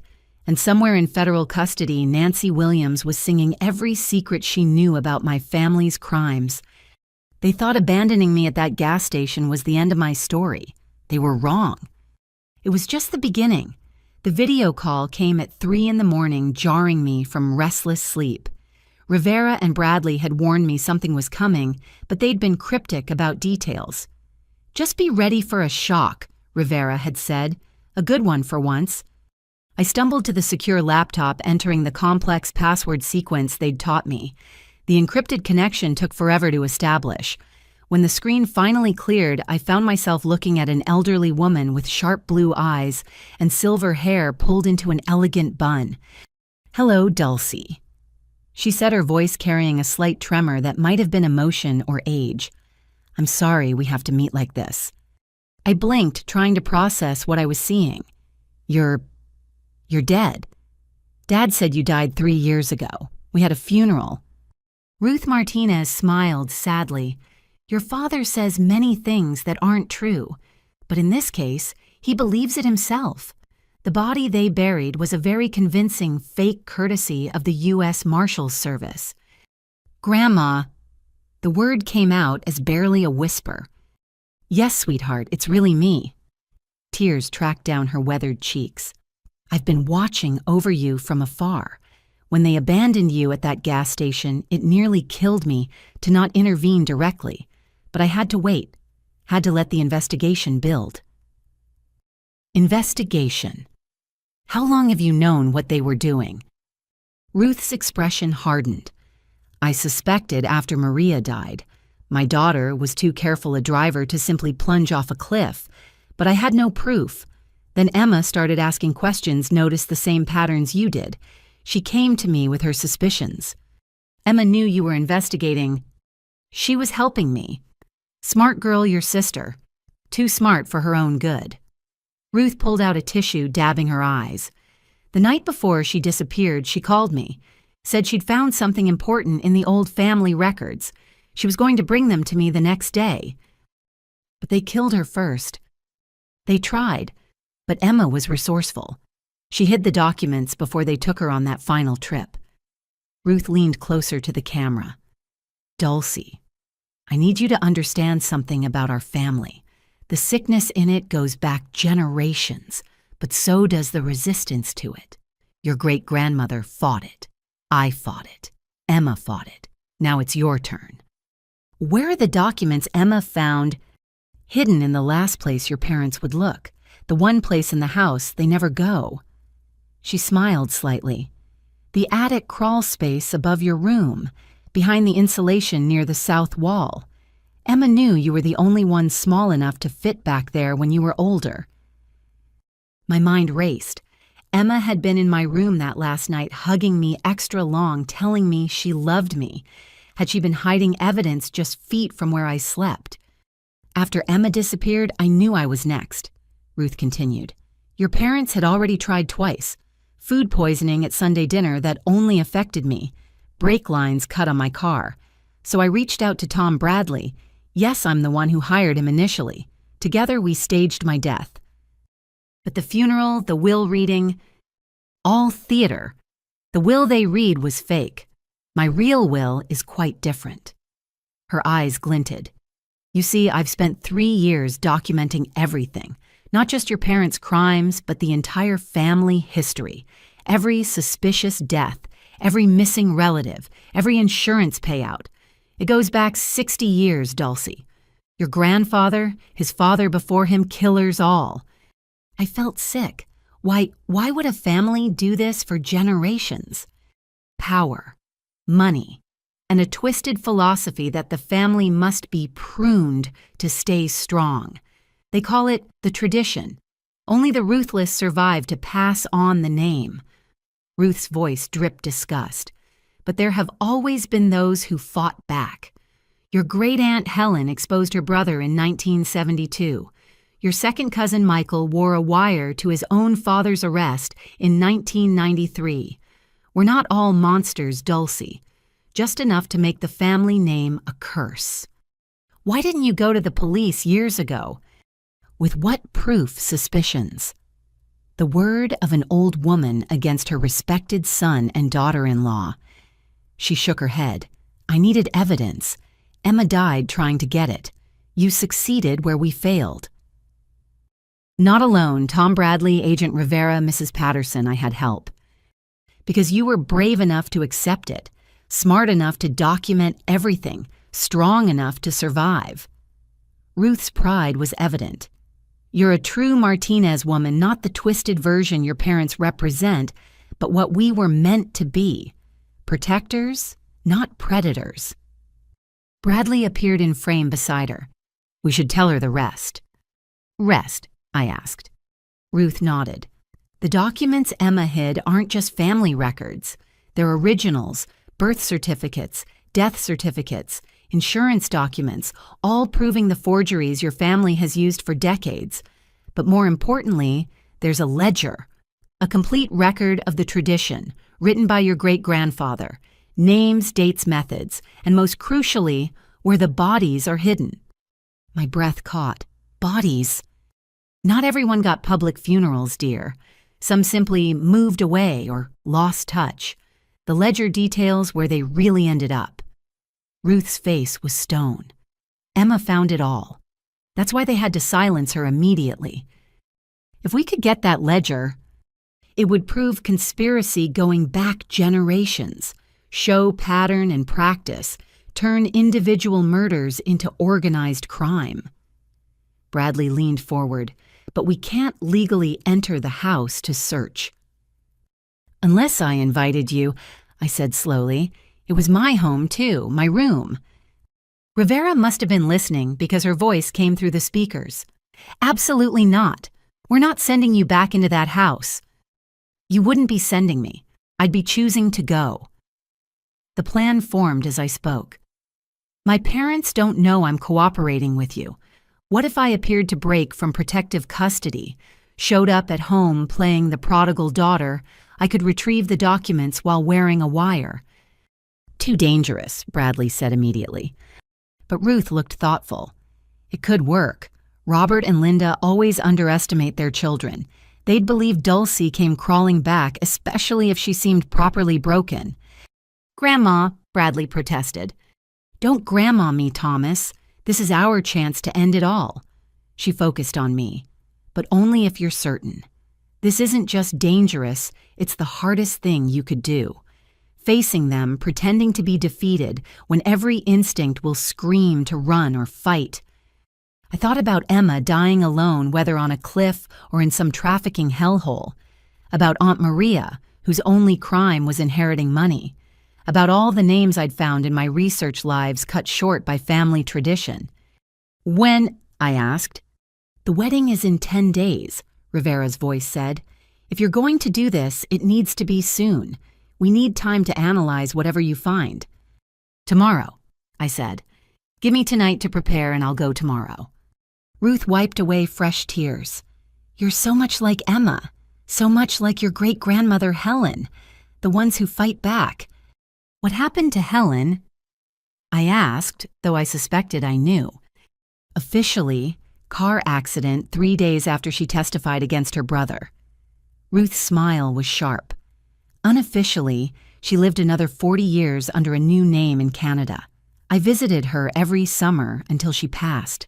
Natural causes in her sleep, surrounded by the family she built far from the Martinez curse." Hope bloomed in my chest. Some of us escaped. Some of us survived to build new lives. "Dulce," Ruth said softly, "whatever happens, know that I love you, that Emma loved you, that there is good in our bloodline worth saving." "I know, Grandma. I'll get those documents. For Emma, for all of them." The call ended, leaving me alone with the weight of tomorrow's mission. But I wasn't truly alone. Somewhere, my grandmother was alive and fighting for justice. My brother was risking his life maintaining his cover. Mrs. Patterson was protecting other vulnerable kids at the library. Marcus was building a new life at the shelter. And Emma had hidden the keys to bringing down a dynasty of death, trusting her 8-year-old sister would someday be strong enough to find them. Tomorrow I would walk back into hell, but this time I wouldn't be a victim. I'd be an avenging angel with a wire and a mission. The tradition of murder ended with my generation.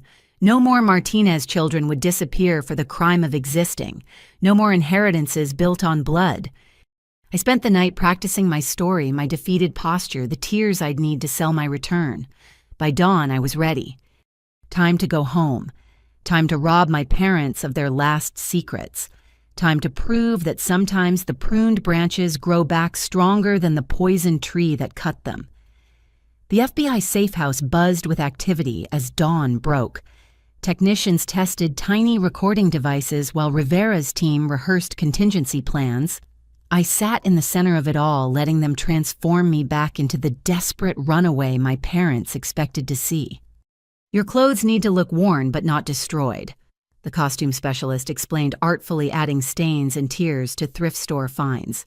"You've been surviving, not thriving." Bradley paced nervously. "I still think this is too dangerous. What if they drug her? What if they have weapons?" "Every agent in the city will be within 2 minutes of the house," Rivera assured him.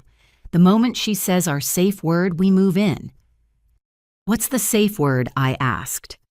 "Volleyball. Natural for you to mention, but specific enough we'll know." Rivera knelt before me. "Dulce, you can back out anytime. Even once you're there, just say the word and we'll extract you." "I won't need it. They want to believe I'm broken. It confirms their worldview that the weak always return to beg for scraps." I thought of my father's cold eyes at the gas station. They'll be so satisfied they won't look closely. The tech team fitted me with 3 separate recording devices, one in my shoe, one sewn into my bra, and one disguised as a button. "Redundancy," the lead tech explained. "If they find one, we still have audio." By noon, I was ready. The plan was simple: approach the house around 2 p.m. when my mother would be home alone.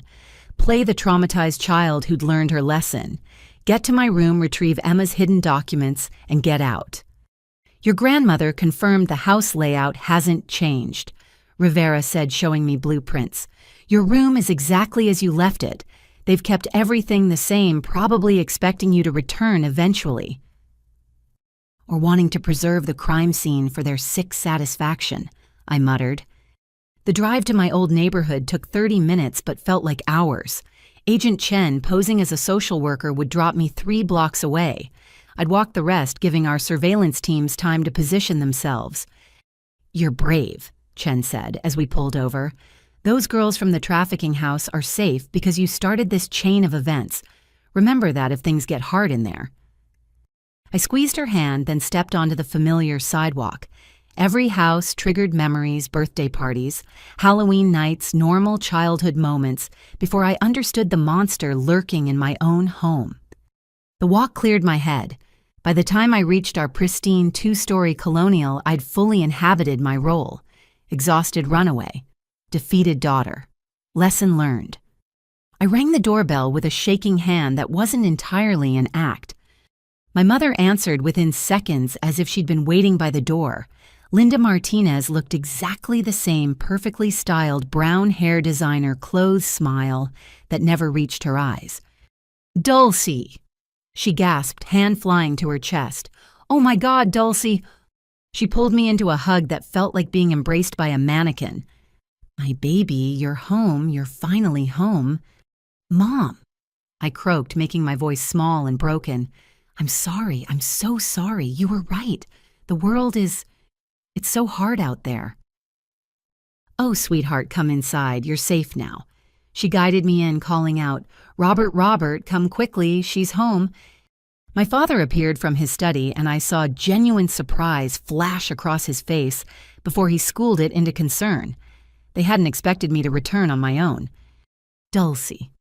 He approached slowly like I might bolt. "We've been so worried." "I'm sorry, Dad. About the sleepover, about arguing. You tried to teach me a lesson, and I let tears fall, not entirely fake, as I stood in this house of horrors. I should have just walked home that night like you said. Woman up. I understand now." They exchanged a look I couldn't quite read. Satisfaction, suspicion. "Well, you're home now," Mom said. "That's what matters. You must be exhausted and hungry. Let me make you something." Could I shower first and maybe lie down in my room? I haven't slept in a real bed in so long." "Of course." Mom's enthusiasm seemed genuine, but I knew better. She was playing a role too, the relieved mother. "Your room is exactly as you left it. We knew you'd come home eventually." Dad studied me more carefully. "Where have you been, Dulcie?" "We had people looking everywhere." "Hiding. Shelters sometimes when they didn't ask for ID, behind buildings mostly." I hugged myself, making my voice smaller. "There was this man who said he'd help me, but he wanted things. I ran. I've been running ever since." The lie worked perfectly. They wanted to believe I'd been hurt, traumatized, taught a lesson about disobeying them. "No one will hurt you here," Dad said, and the irony would have been laughable if it weren't so sick. "You're safe with family." I nodded tearfully and headed upstairs. Everything was indeed exactly as I'd left it. Volleyball trophies, school photos, the normalcy I'd never have again. But I wasn't here for nostalgia. The attic access was in my closet ceiling. I stood on my desk chair, pushed aside the panel, and hauled myself up. Dust and insulation filled the cramped space, making me sneeze. Behind the insulation near the south wall, just as Grandma had said. My fingers found a plastic-wrapped bundle wedged between beams. Emma had wrapped it carefully, protecting it from moisture and time. Inside were 3 leather journals and a manila folder stuffed with documents. I opened one journal at random and nearly dropped it. Names, dates, and methods filled every page in my great-grandfather's careful script, a complete record of murders spanning 60 years. The tradition continues. One entry read, "Carlos showed weakness questioning our methods. The family voted. His accident has been arranged." I photographed each page with the phone Rivera had given me, uploading to their secure server. The documents in the folder were equally damning: forged death certificates, insurance policies, even photos of grave sites for people who were supposedly missing. A knock on my door made me freeze. "Dulcie, honey, I made soup." "Coming, Mom." I called, shoving everything back in the plastic. But I kept one thing, Emma's student ID card, tucked between pages. Proof she'd hidden this proof she'd tried to stop them. I slid down from the attic, brushed off the dust, and hid the ID in my shoe next to the recording device. Downstairs, both parents waited in the kitchen. A bowl of soup steamed on the table, and every instinct screamed not to eat it. But refusing would break character. I took a spoonful, then another. It tasted normal, though that meant nothing with my family. "So," Dad said casually, "did anyone help you while you were gone? Anyone we should thank?" A test. No, everyone wanted something in return. Money or other things. I shuddered. I learned not to trust anyone. Hard lesson, but valuable. He seemed satisfied. "Your brother will be happy you're home. He's been beside himself." Jake was worried. "Of course he loves you, Dulcie. We all do. That's why we had to be firm about your behavior." Mom reached over to squeeze my hand. Sometimes, parents have to make hard choices for their children's own good. I wanted to scream. Instead, I yawned. "I'm so tired. Could I sleep for a while, just a few hours?" "Of course. But Dulcie." Dad's voice stopped me at the doorway. "Your phone and computer are in your room. We kept your service active, hoping you'd call. Maybe let your friends know you're safe. They've been worried, too." Another test. They wanted to see who I'd contact who'd been helping me. "Maybe later," I said vaguely.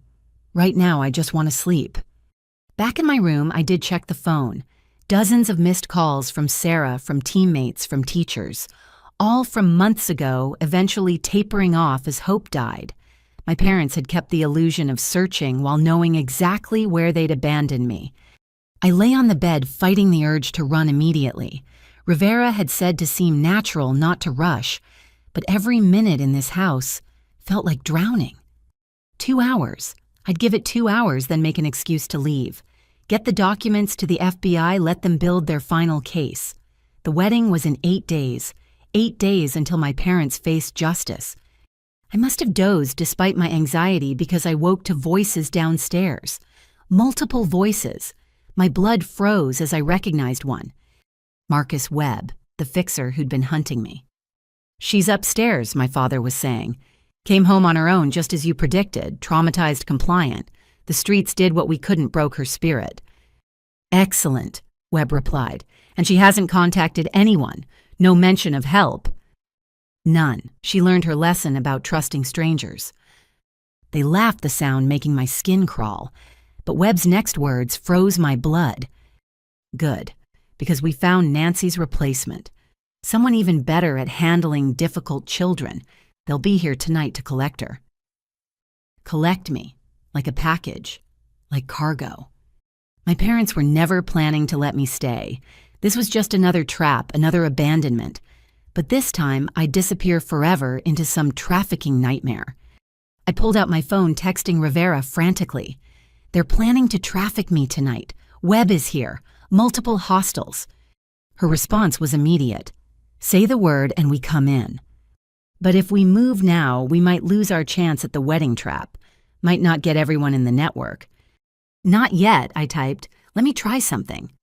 I crept to the top of the stairs, listening.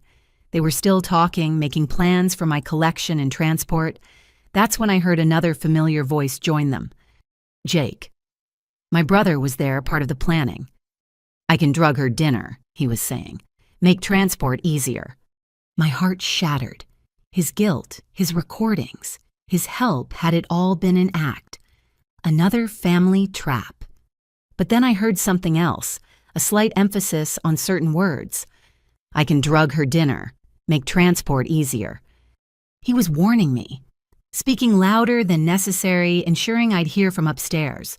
Jake was still playing his dangerous game, walking the tightrope between helping me and maintaining cover. I made my decision. Slipping back to my room, I grabbed the few things that mattered: Emma's ID, my evidence photos uploaded to the FBI cloud. Then I opened my window just as I had 1,000 times, sneaking out for legitimate teenage reasons. The tree outside had grown since my childhood escapes, making the descent easier. I dropped to the ground, adrenaline overriding the pain in my ankles. "Volleyball," I whispered into my hidden mic. "Volleyball, volleyball, volleyball." Then I ran. Behind me, I heard shouting as they discovered my escape. Webb's voice rose above the others, barking orders. But I knew these streets, these yards, these hidden paths between houses. More importantly, I knew FBI agents were converging from every direction. The first patrol car screeched around the corner as I reached the main road. Rivera jumped out, pulling me behind the vehicle as more units arrived. "The documents," she asked urgently. "All photographed and uploaded. 60 years of murders, all documented." I pulled Emma's ID from my shoe. She died trying to expose them, but she succeeded. We succeeded. Rivera spoke into her radio, coordinating the raid. Within minutes, my childhood home was surrounded. My parents, Webb, and several others I didn't recognize were led out in handcuffs. Jake was among them, maintaining his cover to the end. Our eyes met as they put him in a separate car. He nodded slightly, and I knew he'd seen me escape, had bought me time with his warning.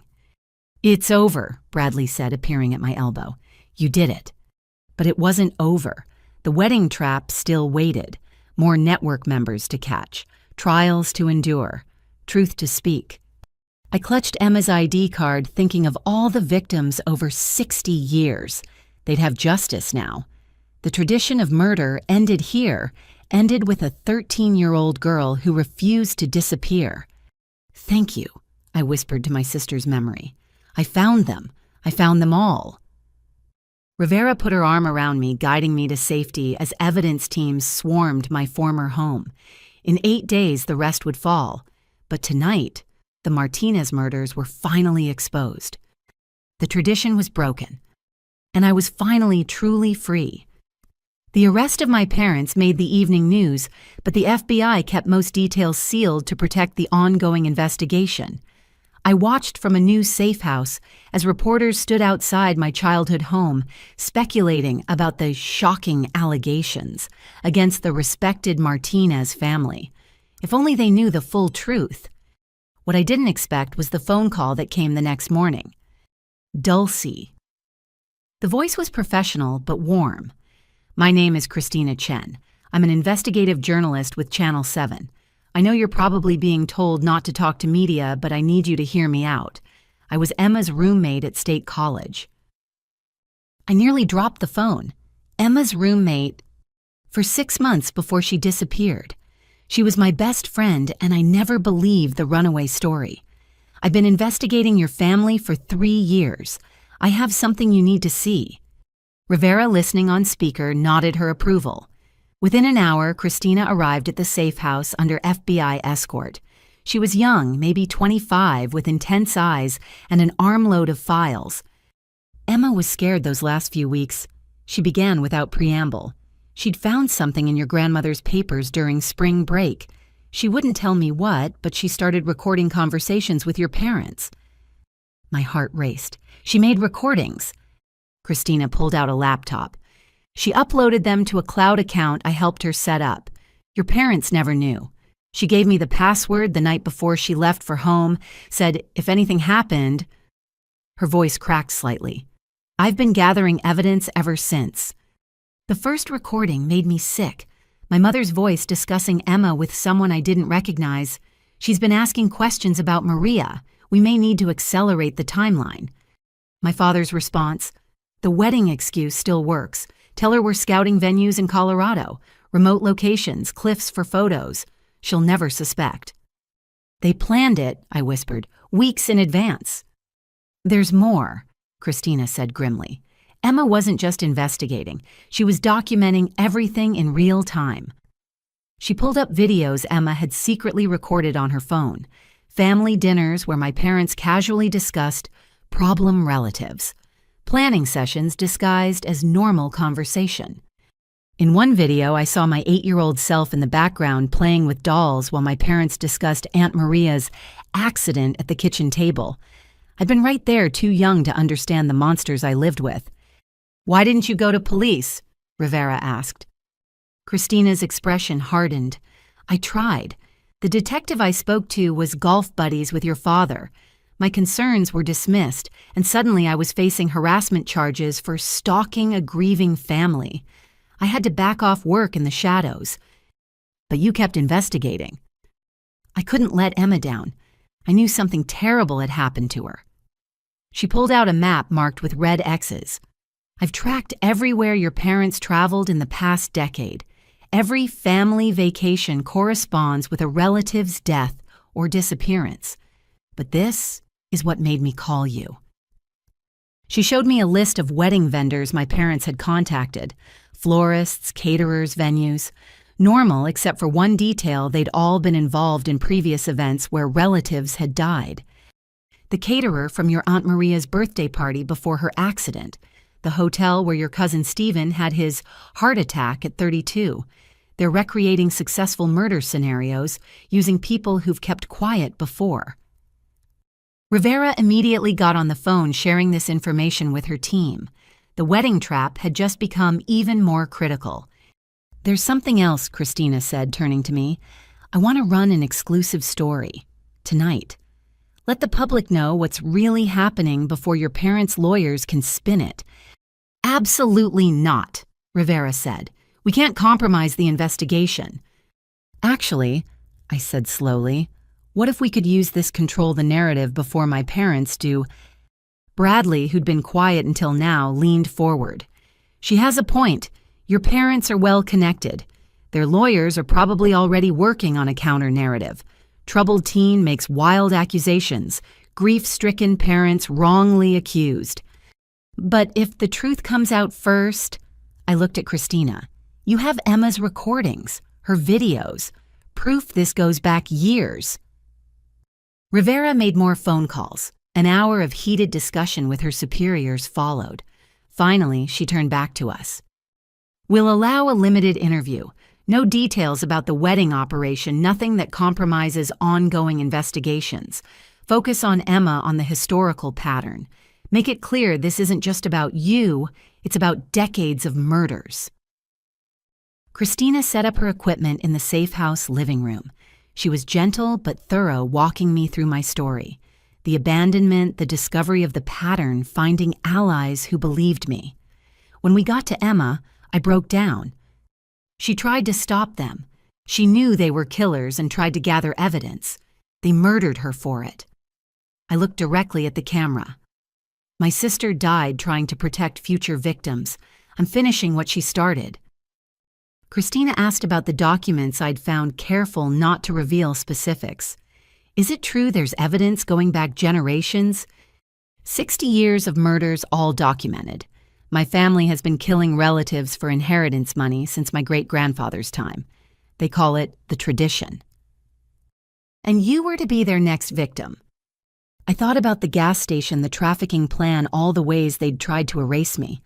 I was supposed to disappear like the others, but I survived. I found people who believed me.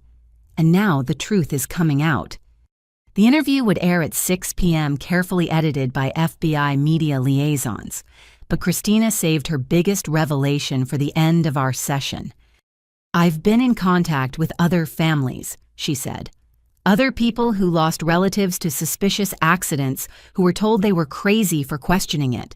12 families, Dulcie, all connected to yours through marriage or business, all with similar stories.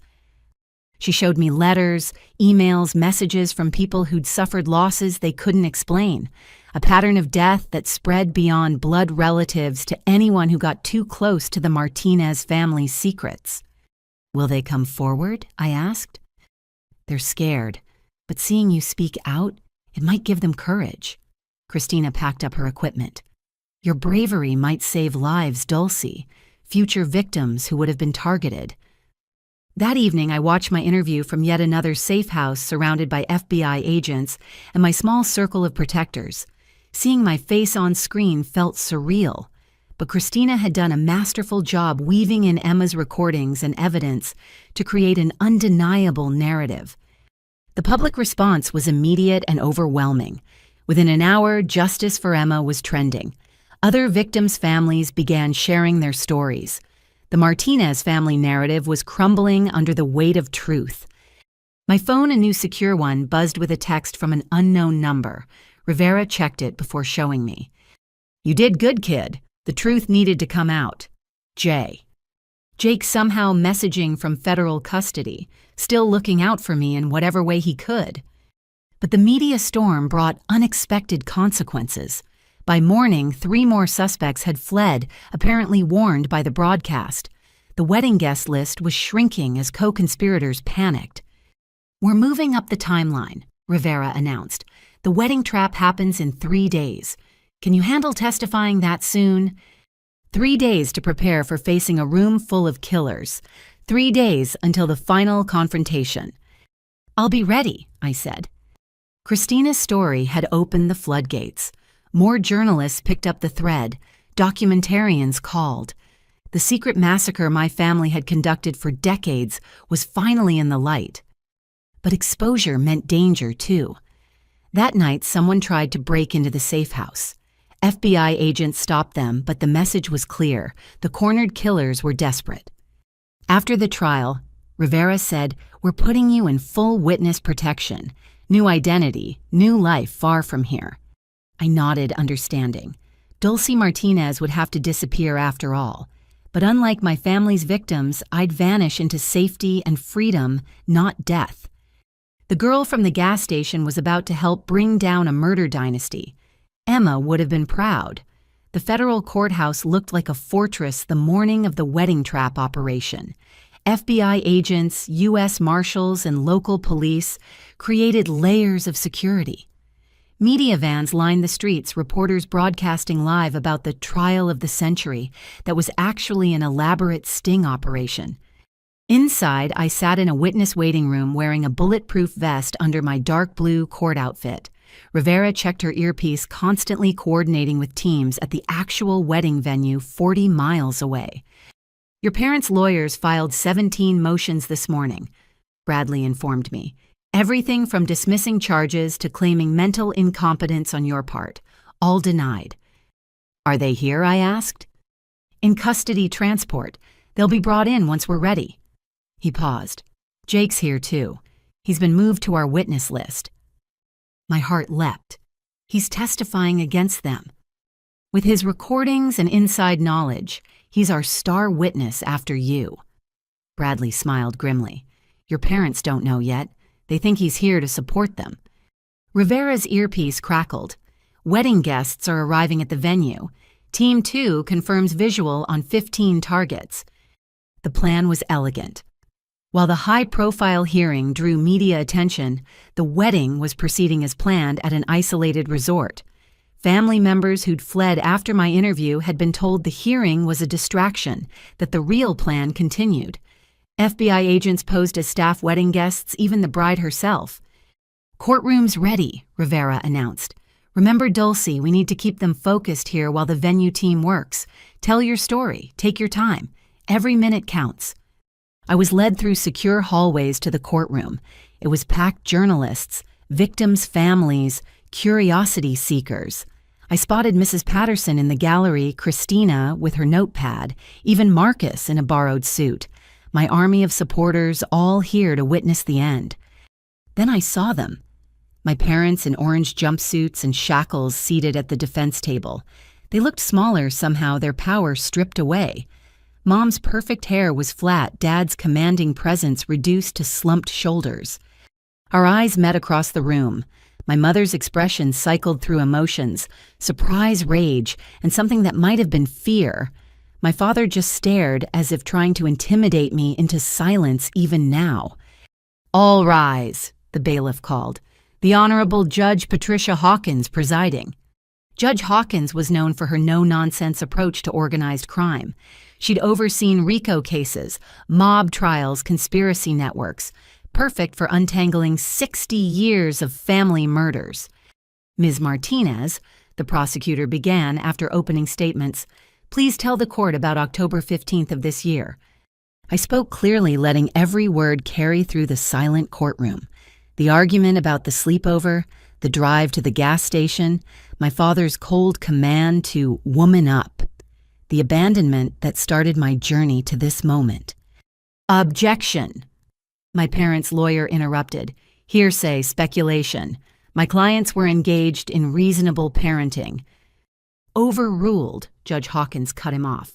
Continue, Ms. Martinez. I told it all. The night behind the dumpster, Mrs. Patterson's rescue, the discovery of the pattern. Emma, Aunt Maria, cousin after cousin, lost to accidents. The trafficking connection, the generational tradition of murder documented in my great-grandfather's journal. I'd like to submit People's Exhibit 47, the prosecutor said, displaying pages from the journal on courtroom screens. Gasps echoed as people read the clinical descriptions of planned murders. Michael showed weakness. I read from one entry. The family voted. His brake lines will be cut Tuesday. This was written 3 days before my great-uncle died in a car accident. My mother's lawyer tried interrupting repeatedly, but Judge Hawkins shut him down each time. The evidence was overwhelming, undeniable. 2 hours into my testimony, Rivera got a message. She showed it to the prosecutor, who smiled grimly. Your Honor, I'd like to note for the record that federal agents have just detained 17 individuals at a related location, all wanted on conspiracy charges. The wedding trap had sprung. Family members who'd thought themselves safe were being arrested in real time, their champagne toasts becoming perp walks. But the real shock came when Jake was called to testify. State your name for the record, the prosecutor instructed. Jacob Martinez. His voice was steady, but I saw his hands shake. And I'm here to testify against my parents for murder conspiracy and 60 years of family tradition that ends today. The courtroom erupted. My parents' lawyer jumped up, screaming about privilege and coercion. My mother actually stood shouting, "You ungrateful," before marshals forced her down. Jake pulled out a small recorder. I've been documenting my family's crimes for 2 years. What you're about to hear is my parents discussing their murder plans. The recordings played in devastating clarity. My parents discussing Emma's death like a business transaction, planning my abandonment, celebrating successful murders. Most damning was a conversation from just last week. Mom's voice, "If Dulcie surfaces at the trial, we have backup plans. The judge, the prosecutor, even that journalist, all problems can be solved." Dad's response, "The tradition continues no matter what. We have people in place." "Bailiffs secure the defendants," Judge Hawkins ordered sharply. Extra marshals surrounded my parents. "Your Honor," the prosecutor said, "given this evidence of ongoing conspiracy and threats against court officials, the government requests immediate protective custody for all witnesses and enhanced security measures. Granted, this court is in recess. Marshals sweep this building. Nobody leaves until cleared." The security sweep found 2 individuals in the gallery with weapons. Both were connected to my family's network. The tradition had nearly claimed more victims in the very halls of justice. When court resumed, my mother made one last desperate play. She stood, tears streaming down her face, the first genuine emotion I'd seen from her in years. "Dulcie, please," she cried. "We're your parents. We love you. This is all a misunderstanding. These people have poisoned you against us. Come home, baby. Let us explain." I met her gaze steadily. "You left me at a gas station to die. You murdered Emma. You killed dozens of family members for money. The only poison in our family is the tradition you upheld. You ungrateful little—" Her mask finally slipped completely. "We gave you everything, private schools, nice clothes, a future, and you betrayed us for what to end up some nobody in witness protection. You could have inherited millions." "Millions built on murder," I replied. "I'd rather be a nobody with a clean conscience than a rich killer like you." Judge Hawkins had heard enough. Based on the evidence presented, including verified recordings, documented conspiracies spanning 60 years, and the ongoing threat to witnesses, this court finds sufficient cause to proceed with all charges. The defendants will be held without bail. But the biggest surprise was yet to come. As marshals prepared to lead my parents away, the courtroom doors opened. a woman in a wheelchair was brought in, her face scarred but unmistakable to those who knew her. "Your Honor," the prosecutor said, "the government would like to introduce one more witness. Emma Martinez, previously thought deceased, recovered from an attempted murder by her parents 5 years ago." The courtroom exploded. I couldn't breathe, couldn't think. Emma alive. But I'd mourned her, carried her memory like a sacred weight. My sister, scarred in a wheelchair but gloriously alive, met my eyes across the room. "Hi, baby sister," she mouthed. I ran to her, collapsed beside the wheelchair, sobbing as her arms wrapped around me. She was real, solid, alive. "I'm sorry," she whispered. "I had to stay hidden until we could get them all, but I watched over you, always." My parents were screaming, their lawyers shouting about mistrial and manufactured evidence, but nothing could stop the truth now. "She survived the push off the cliff," the prosecutor explained to the stunned courtroom. "Hikers found her, got her to a hospital. The FBI placed her in protective custody when she revealed the murder attempt. She's been helping build this case ever since, waiting for enough evidence to ensure conviction." Emma took the stand, was lifted to it, her legs too damaged to walk. Her testimony was devastating. She described the moment our father pushed her, our mother's cold smile as she fell. The months of recovery, learning she'd never walk properly again. The decision to let them think they'd succeeded while gathering evidence. "I knew they'd target Dulcie eventually," she said, looking at me with tears in her eyes. "When they abandoned her at that gas station, I nearly broke cover. But we needed them to believe they'd won, needed them confident enough to make mistakes." By the end of the day, the case was ironclad. My parents faced life sentences. The network of killers was shattered, its members arrested at the fake wedding or fleeing into FBI dragnets. But for me, only one thing mattered: Emma was alive. Damage changed, but alive. As we left the courthouse together, Emma in her wheelchair, me walking beside her, surrounded by federal protection reporters, shouted questions. We ignored them all. "So," Emma said as we reached the secure van, "ready to disappear again, this time together?" I squeezed her hand. Together sounds perfect. The tradition was broken. The killers were caught. And against all odds, both Martinez sisters had survived to see justice done. Our parents had tried to prune us from the family tree. Instead, we'd cut out the rot and planted something new, a future free from murder lies and the poisonous tradition that nearly destroyed us both. The safe house felt different with Emma there. For 3 days after the court hearing, we barely left each other's sight. I kept touching her hand, her face, making sure she was real. 5 years of grief don't just evaporate because someone walks back into your life, even if they wheel in. "Stop staring at me like I'm going to disappear," Emma said over breakfast, her voice carrying the gentle mockery I'd missed so much. "I'm not going anywhere, Dulcie. I thought you were dead. I mourned you. My voice cracked. "I used your memory as motivation to bring them down." "I know." Her expression softened. "Agent Rivera showed me everything. The girl who got left at a gas station became a warrior. I'm so proud of you." But there was still so much I didn't understand. That evening, with Rivera and Bradley present to fill in gaps, Emma finally told her whole story. "I'd been investigating for months before that trip," she began. "Found the journals you eventually discovered documented the pattern. I was planning to go to the FBI the Monday after that weekend. But Sunday morning, Mom suggested a family drive to look at wedding venues in Colorado." "For whose wedding?" "Mine, supposedly. They'd decided I was getting too independent, too dangerous. The wedding story was covered just like with Jake." Emma's hands clenched in her lap. "The cliff overlook was beautiful," romantic Mom said. "Perfect for photos. Dad kept positioning me closer to the edge, talking about the view." She paused, taking a shaky breath.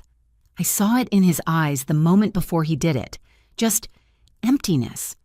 Like I was a problem to solve, not his daughter. I tried to dodge, but he was too fast. The push sent me over.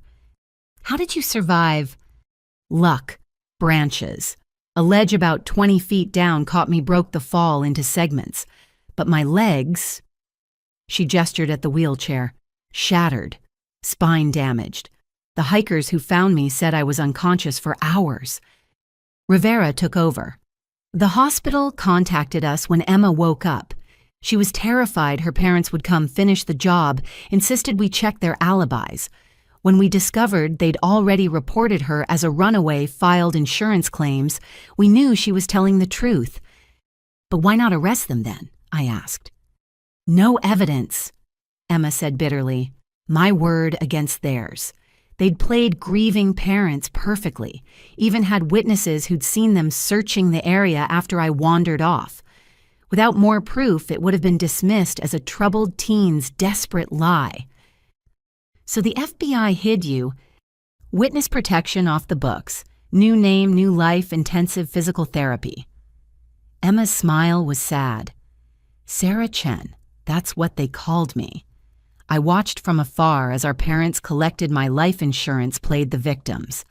Wanted to scream the truth, but knew they'd just kill more people if I surfaced. Bradley pulled out a tablet showing surveillance footage. Emma's been our silent partner for 3 years. Every lead I developed, she verified. Every pattern you found, she documented first. When you survived their abandonment attempt, she nearly broke cover. I was watching the library cameras, Emma admitted. Saw you go in that first morning limping and scared. It took 3 agents to stop me from going to you, but Rivera convinced me if we waited, if you could gather evidence independently, we'd have 2 witnesses instead of 1. You let me think you were dead. I'm sorry. Tears ran down Emma's face.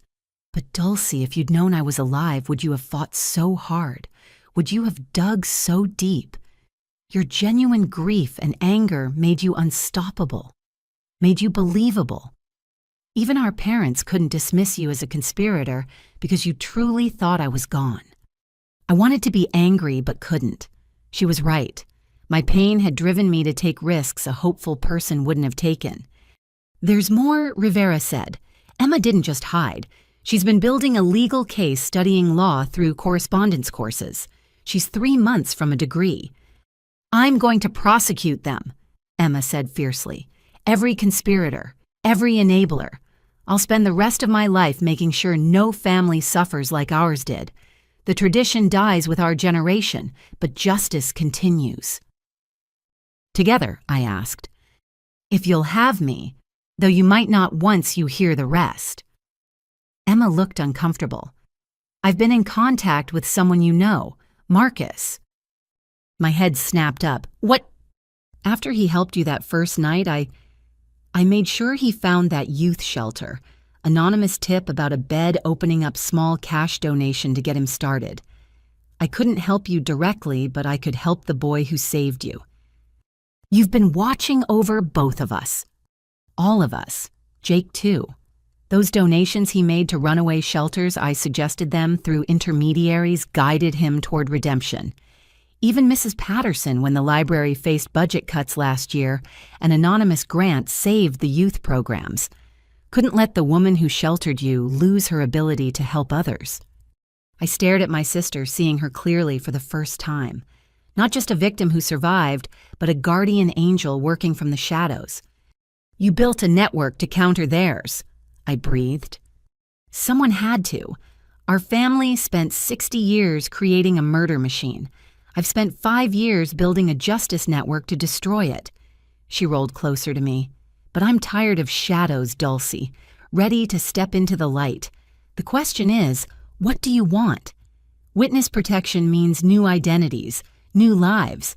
We can disappear together, start fresh, anywhere. I thought about it.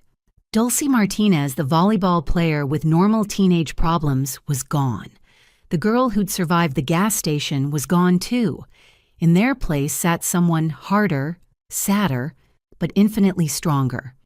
What about everyone else? Marcus, Mrs. Patterson, Christina? They'll be protected but not relocated. Their connection to the case is peripheral. Ours. Emma gestured between us. We're the heart of it.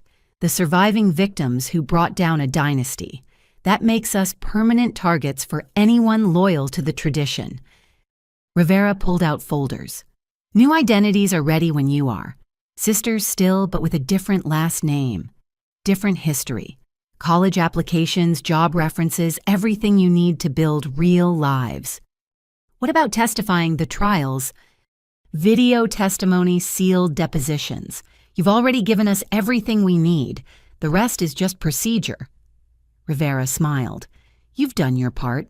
Time to let the justice system do its job. That night, Emma and I stayed up talking, filling in 5 years of gaps. She told me about the physical therapy the nights she'd cried wanting to contact me, the strange freedom of being legally dead. I told her about the gas station, Marcus's kindness, Mrs. Patterson's basement sanctuary.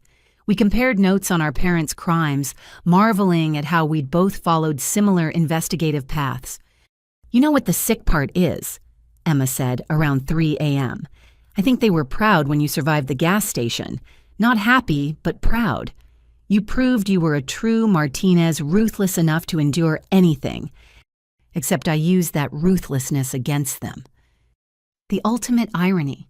They created their own destroyer by trying to destroy you. She yawned. Though I guess I helped. Those survival skills, that determination you got, that from knowing you had a sister who loved you even if you thought I was gone. Don't you dare take credit for my badassery, I mock protested. I earned every bit of it behind that dumpster. We actually laughed for the first time since reuniting. It felt strange but necessary, like using atrophied muscles. By morning we'd decided. New names, new city, new lives, but together. The Martinez sisters would vanish, replaced by 2 young women with unremarkable backgrounds and remarkable resilience.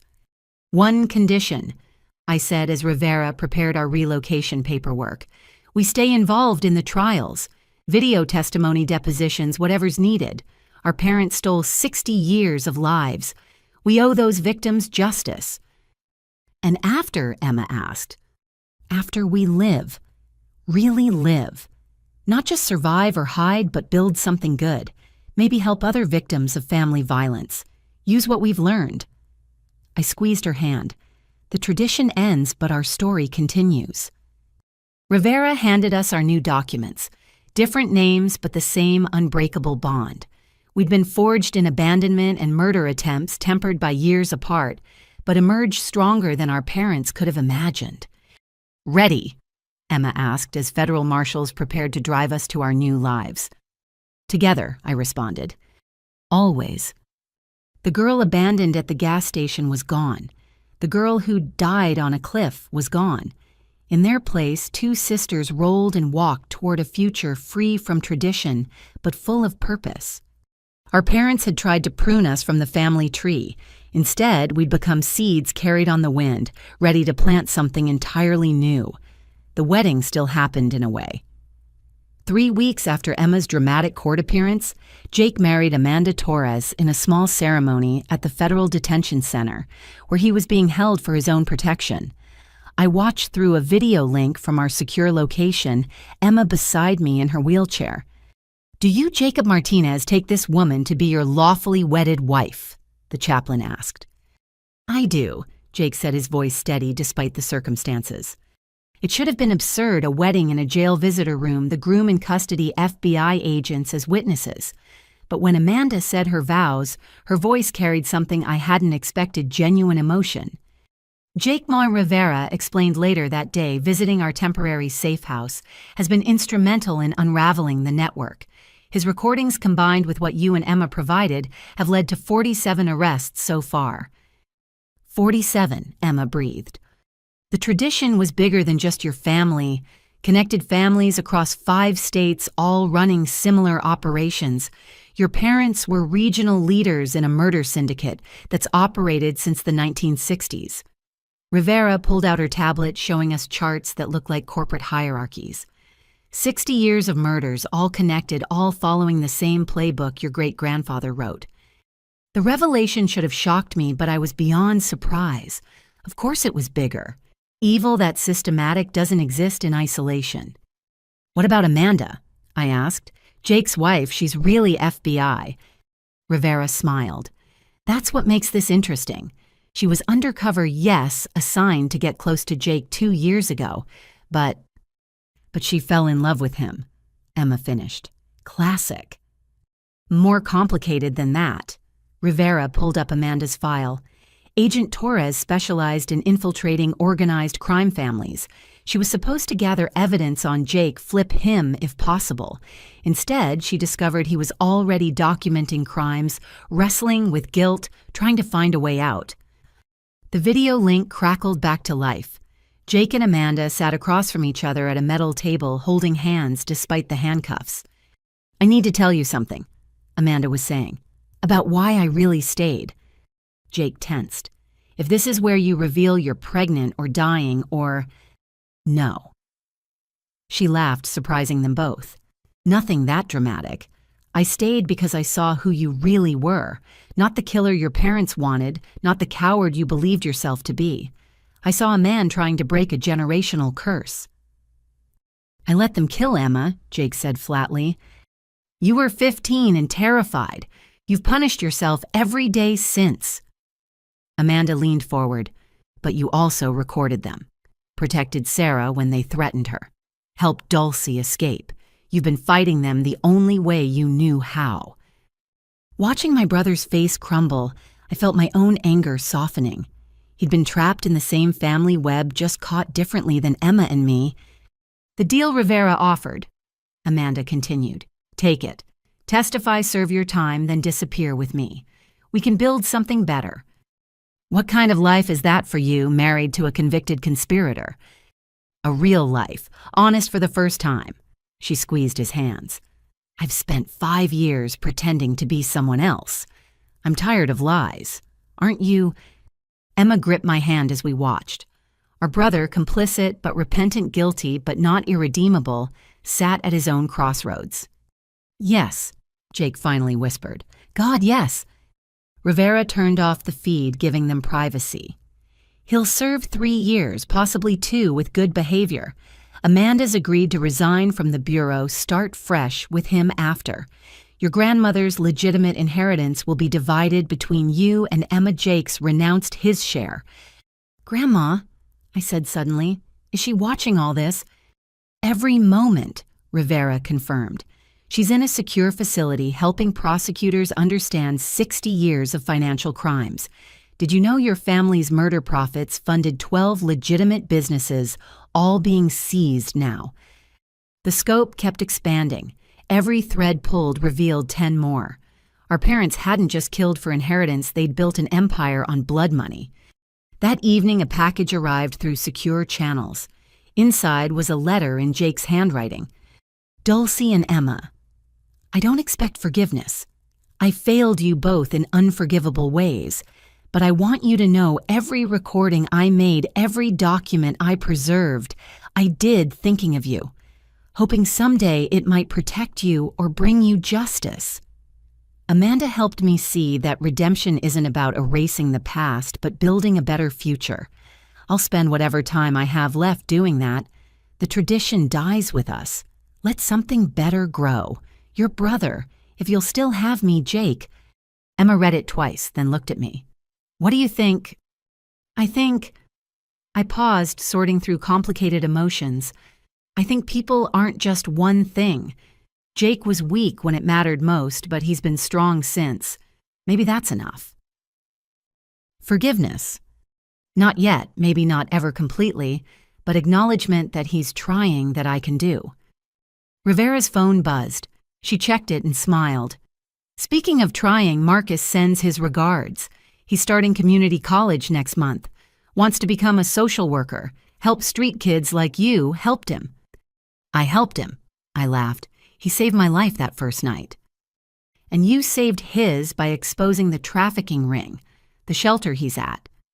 It only had funding because the FBI redirected seized assets from your family's crimes. Full circle." Everything connected. Every action rippled outward. Our parents' evil had created unexpected good survivors, helping survivors, justice funding redemption.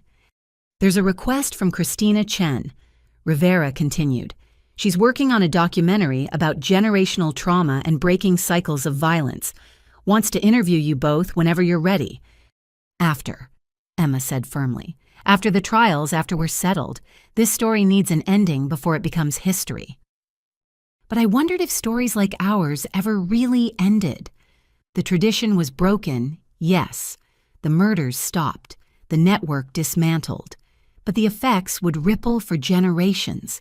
Every life saved, every survivor who found strength, every family that didn't lose a loved one to greed, all of it grew from that night at the gas station. The wedding venue? I asked suddenly. The trap one. What happened to it? Rivera grinned. Funny story. The FBI had to pay for the whole fake wedding to maintain cover. Beautiful venue, top shelf, catering the works. So after arresting everyone, we donated the reception to a local foster kids organization. Figured abused children deserved something beautiful after what your family put them through. I imagined it kids who'd survived their own traumas dancing where killers had planned to strike. Another reversal evil transformed to good. Jake chose right, Emma said quietly that night as we prepared for bed in our safe house. Amanda, I mean. Someone who sees the person you could be, not just who you've been. Think he'll make it, really change. He already has. The Jake who helped our parents would have fled or turned state's evidence for immunity. Instead, he's accepting responsibility, serving time, trying to earn redemption. She adjusted her wheelchair, preparing for the complex process of getting into bed. That's more than our parents ever did. They still claim innocence. Complete denial. Their lawyers are building an insanity defense claiming we're all delusional, that the recordings are fake, the evidence planted. Emma's laugh was bitter. 60 years of documented murders and they call us crazy. It would have been funnier if it weren't so typical. The gaslighting continued even from federal custody. Tomorrow, Rivera moves us to the permanent safe house, I said. New city, new names, new start. Scared. Terrified. Same. Emma reached for my hand. But we're together. That's more than I had for 5 years, more than you had at that gas station. Together we can handle anything. She was right. The girl who'd slept behind a dumpster could handle a new identity. The girl who'd survived a cliff could handle a new city. Together, the Martinez sisters, whatever names we wore, could handle whatever came next. The wedding that was meant to be a killing ground had become a symbol of redemption. Jake and Amanda's strange love story proved that even in the darkest families, choice remained possible. People could choose love over loyalty to evil truth, over profitable lies. As I fell asleep in my last night as Dulcie Martinez, I thought about transformations. Gas stations becoming starting points, dumpsters becoming shelters, victims becoming warriors, a wedding of death becoming a celebration of justice. Tomorrow we'd be new people in a new place, but tonight we were still sisters who'd survived the unsurvivable and exposed the unthinkable. The tradition was dead. Our transformation was just beginning. The FBI conference room in Washington, D.C. looked like a war room. 8 months had passed since Emma and I entered witness protection, but Rivera had summoned us back for something big. Maps covered every wall, red strings connecting photos of faces I recognized, and many I didn't. Ladies, Rivera said as we entered, Emma rolling me walking beside her. Thank you for coming. We needed you to see this. Assistant Director Coleman, a man who looked like he'd aged a decade in the months since taking our case, gestured at the displays. Your testimony didn't just break your family's murder ring. It shattered an entire network we didn't know existed. 63 families across 12 states, another agent explained, all running variations of the tradition. Your great-grandfather wasn't the originator. He learned it from a group that's existed since the 1800s. They called themselves the Gardeners. Emma and I exchanged glances. The scope kept growing. Gardeners, I asked. Pruning the family tree, Coleman said grimly, keeping it healthy by removing weak branches. What started as a few wealthy families eliminating inconvenient heirs became a sophisticated network. They shared methods, alibis, even killers for hire. Rivera pulled up a presentation. Thanks to your evidence and testimony, we've arrested 207 people, saved an estimated 40 potential victims who were being targeted, seized $800 million in assets built on murder. The numbers were staggering. Our parents were big fish, but in an ocean of predators. Why tell us this? Emma asked. We're supposed to be invisible, building new lives. Because Coleman said, you've become symbols. Other victims are coming forward inspired by your courage. Families who lost loved ones decades ago are demanding investigations. You didn't just expose crimes, you started a movement. He showed us letters, thousands of them. People sharing stories of suspicious deaths, thanking us for giving them hope for justice. Children who'd been labeled troubled for questioning family deaths. Spouses dismissed as paranoid for suspecting murder. We need you to testify before Congress, Rivera said, about protecting vulnerable family members, inheritance law reform, improving how police handle suspicious deaths. Your voices carry weight now. Our voices got us death threats, Emma pointed out. Even in protection, we've had 3 close calls. Which is why we're offering you something different. Coleman pulled out official documents. Full federal witness immunity and protection, but with a twist. Become consultants. Help us identify and prevent family-based murder conspiracies. Use your experience to save others. You want us to hunt killers? I asked. We want you to help us recognize patterns others miss. You survived because you saw what trained investigators didn't. Rivera leaned forward. Dulce, you were 13 and figured out a 60-year conspiracy. Emma, you documented evidence while recovering from attempted murder. Those instincts are invaluable. Emma was already reading the documents. This mentions international connections. The Gardners have chapters worldwide. What you exposed here has victims in Europe, Asia, South America reaching out. Family murder conspiracies, dressed up as tradition, exist everywhere. Coleman's expression was haunted. We had no idea how widespread this was until you made us look. I thought about the math. 200 arrests from our case alone. How many thousands more were out there killing relatives while playing grieving family? I'm in, I said. Emma nodded agreement. There's more, Rivera added. Your parents' trial starts next month. They're still claiming innocence, saying you and Emma manufactured everything. Their lawyers are pushing the narrative that you're disturbed children seeking attention. Let them, Emma said coldly. We have recordings document 60 years of evidence. And something else. Rivera smiled. Other family members have flipped. Cousins who participated in minor roles. Aunts who knew but stayed quiet. 15 family members are testifying in exchange for reduced sentences. Your parents are being abandoned by their own network. The poetic justice wasn't lost on me. They'd taught that family loyalty meant protecting killers. Now that same family was racing to save themselves. That afternoon, we visited the memorial Rivera's team had created, a private garden with markers for every confirmed victim of the Gardners. Emma and I placed flowers at a stone marked Unknown Martinez Victims, silenced but not forgotten. Think any of them tried to fight back? I asked. Definitely. We're just the ones who succeeded. Emma touched her wheelchair.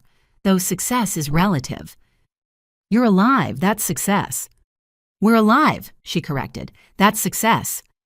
The congressional testimony came 3 weeks later.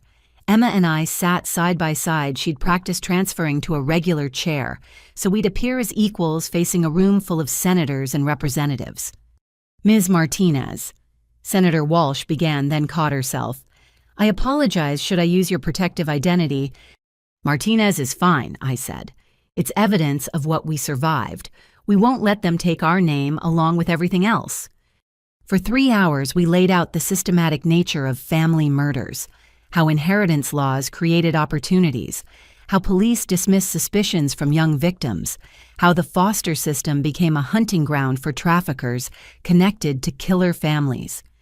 What would have saved your sister Emma? Congresswoman Park asked. Emma answered herself. If someone had listened when I first reported my suspicions, If there were mandatory investigations when multiple family members die young, if inheritance couldn't be changed after suspicious deaths. And you, Dulcie, if running away didn't automatically make me troubled, if police had to verify parents' claims about their children, if 13-year-olds had somewhere safe to report family abuse without being labeled liars. The committee took notes, asked follow-ups, promised action. Whether they'd deliver remained to be seen, but at least we'd spoken truth to power. Outside the Capitol, protesters held signs with our photos, "Justice for the silenced," and "End the tradition." Supporters outnumbered the family loyalists shouting about false accusations. "We did that," Emma marveled. "Two girls who were supposed to disappear made the whole country pay attention." That evening, we had dinner with our extended team. Mrs. Patterson had flown in, still running her library sanctuary. Marcus joined us halfway through his social work degree. Christina was there with her documentary crew capturing the reunion. To the survivors. Bradley toasted. He'd officially retired from private investigation to teach courses on recognizing family violence. To the fighters, Rivera countered. She'd been promoted for breaking the case, now headed a unit dedicated to family conspiracy crimes. To the future. I added, thinking of all the potential victims who'd never become victims because we'd spoken up. But the evening's biggest surprise came from Jake video calling from federal prison with Amanda beside him. "I wanted you both to know," he said, "I'm testifying. Full confession naming everyone I knew about. It won't undo my cowardice, but maybe it'll prevent other brothers from making my mistakes." "Also," Amanda added, her hand on her stomach, "we're having a baby, a girl. We want to name her Emma Dulcie Torres, if you'll allow it." Emma actually cried. I did too. New life growing from the ashes of our family's destruction. A child who'd know her history but not be defined by it. "Yes," we said together. "One condition," Emma added. "She grows up knowing the truth, age-appropriate but honest. No family secrets, no hidden traditions. Complete transparency." "Already writing it all down," Jake promised. "Every memory, every lesson learned. She'll know exactly what her family was and choose to be better."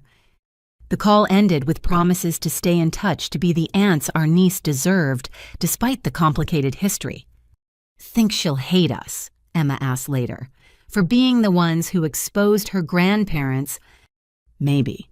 Or maybe she'll thank us for breaking the cycle before it claimed her too." Time would tell. But that night, surrounded by chosen family instead of blood relatives, I felt something I hadn't experienced since that October evening at the gas station, wholeness. The next morning brought news that shook even our hardened hearts. 43 more arrests overnight, including a federal judge and 2 police commissioners who'd helped cover family murders for decades. The network's reach into law enforcement explained why so many suspicious deaths went uninvestigated. "This is why we need you," Coleman said, calling with updates. "You understand how they think, how they operate. Help us train investigators to see what you saw." "When do we start?" Emma asked. "Monday, if you're ready. Full benefits, protective custody, maintained, working with a team of analysts to identify potential family conspiracies before they turn deadly. From victims to warriors to protectors, our evolution continued." The girl abandoned at a gas station was gone, replaced by a federal consultant who'd saved dozens of lives. The girl pushed off a cliff had become an advocate for justice. Together, we were rewriting what it meant to be Martinez women. "Our parents would hate this," I told Emma as we prepared for our new roles. "Us using their name to destroy everything they built." "Good. Let them watch from prison as we dismantle their legacy piece by piece." The tradition had created us, shaped us through trauma and attempted murder. But we'd transformed that darkness into purpose. Every life we saved, every conspiracy we exposed, every survivor we empowered was a victory over the philosophy that nearly destroyed us. The gardeners thought they were cultivating strength by pruning the weak. They'd forgotten that pruned branches can take root and grow into something entirely new, something stronger, something better, something that would outlast their poisonous tradition by generations. 17 years later, I stood in my office looking out at the Los Angeles skyline. The nameplate on my desk read, Director Dulcie Morrison, the identity I'd worn for almost 2 decades. But everyone here knew my real name, my real story. It was required reading for every employee at the Ruth Foundation. The foundation occupied 3 floors of a modern building downtown. What started as a small nonprofit had grown into the nation's largest support network for runaway youth and family violence survivors. 10,000 kids helped and counting. Director Morrison. My assistant's voice came through the intercom. Your 9 o'clock is here. Send them in, Keisha. The door opened to reveal a teenage girl, maybe 14, with the same haunted look I'd once worn. Behind her, one of our outreach counselors nodded encouragingly. This is Alyssa, the counselor said. Found her at Union Station. Says her parents left her there yesterday. They told police she's a chronic runaway. The parallels hit like a punch. I came around the desk, sitting in the chair beside Alyssa instead of behind my barrier of authority. Hi, Alyssa. I'm Dulcie. I know this is scary, but you're safe now. I pulled out my phone, showing her an old photo. See this girl? That was me at 13. My parents left me at a gas station 60 miles from home. Also told police I was a runaway. Alyssa's eyes widened. You're the one from the documentary, The Martinez Sisters. That's me, which means I know exactly what you're going through, and I know we can help. For the next hour, I listened to Alyssa's story. The pattern was achingly familiar parents who'd systematically isolated her suspicious deaths of relatives who might have helped inheritance she didn't know she stood to receive. Another family following the tradition, though they probably didn't even know the name. We'll handle this, I promised her. Legal protection, safe housing, and investigators who specialize in family conspiracies. You don't have to fight alone. After Alyssa was settled with our youth counselors, I headed to the conference room. Emma was already there, having rolled in from her office next door, where she served as chief legal counsel. The years had been kind to us both, success and safety aging us gracefully. Another Gardner family, she asked. Looking like it. I've already notified Rivera's team at the FBI. Agent Rivera, now Deputy Director Rivera, had become family over the years. She'd stood as witness at both our real weddings been there, when Emma's surgery gave her partial mobility, back celebrated every milestone of our rebuilt lives.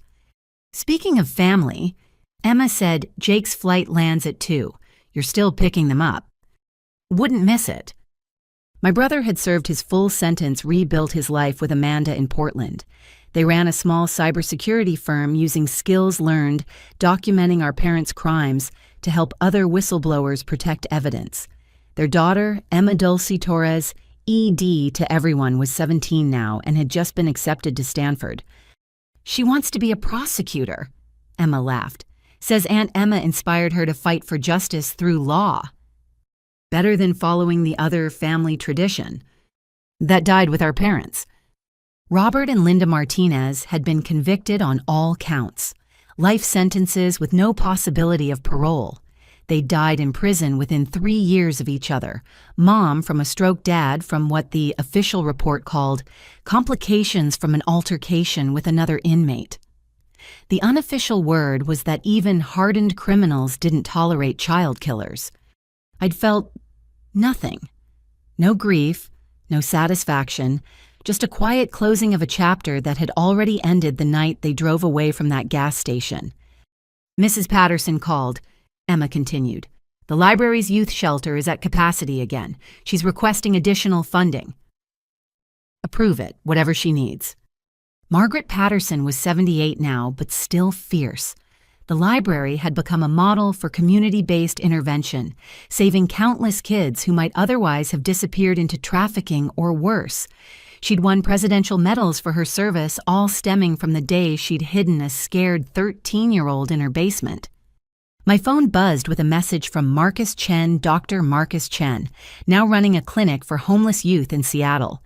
He'd attached a photo of his latest success story, twin brothers 15, who'd escaped an abusive home and found shelter through the network we'd all helped build.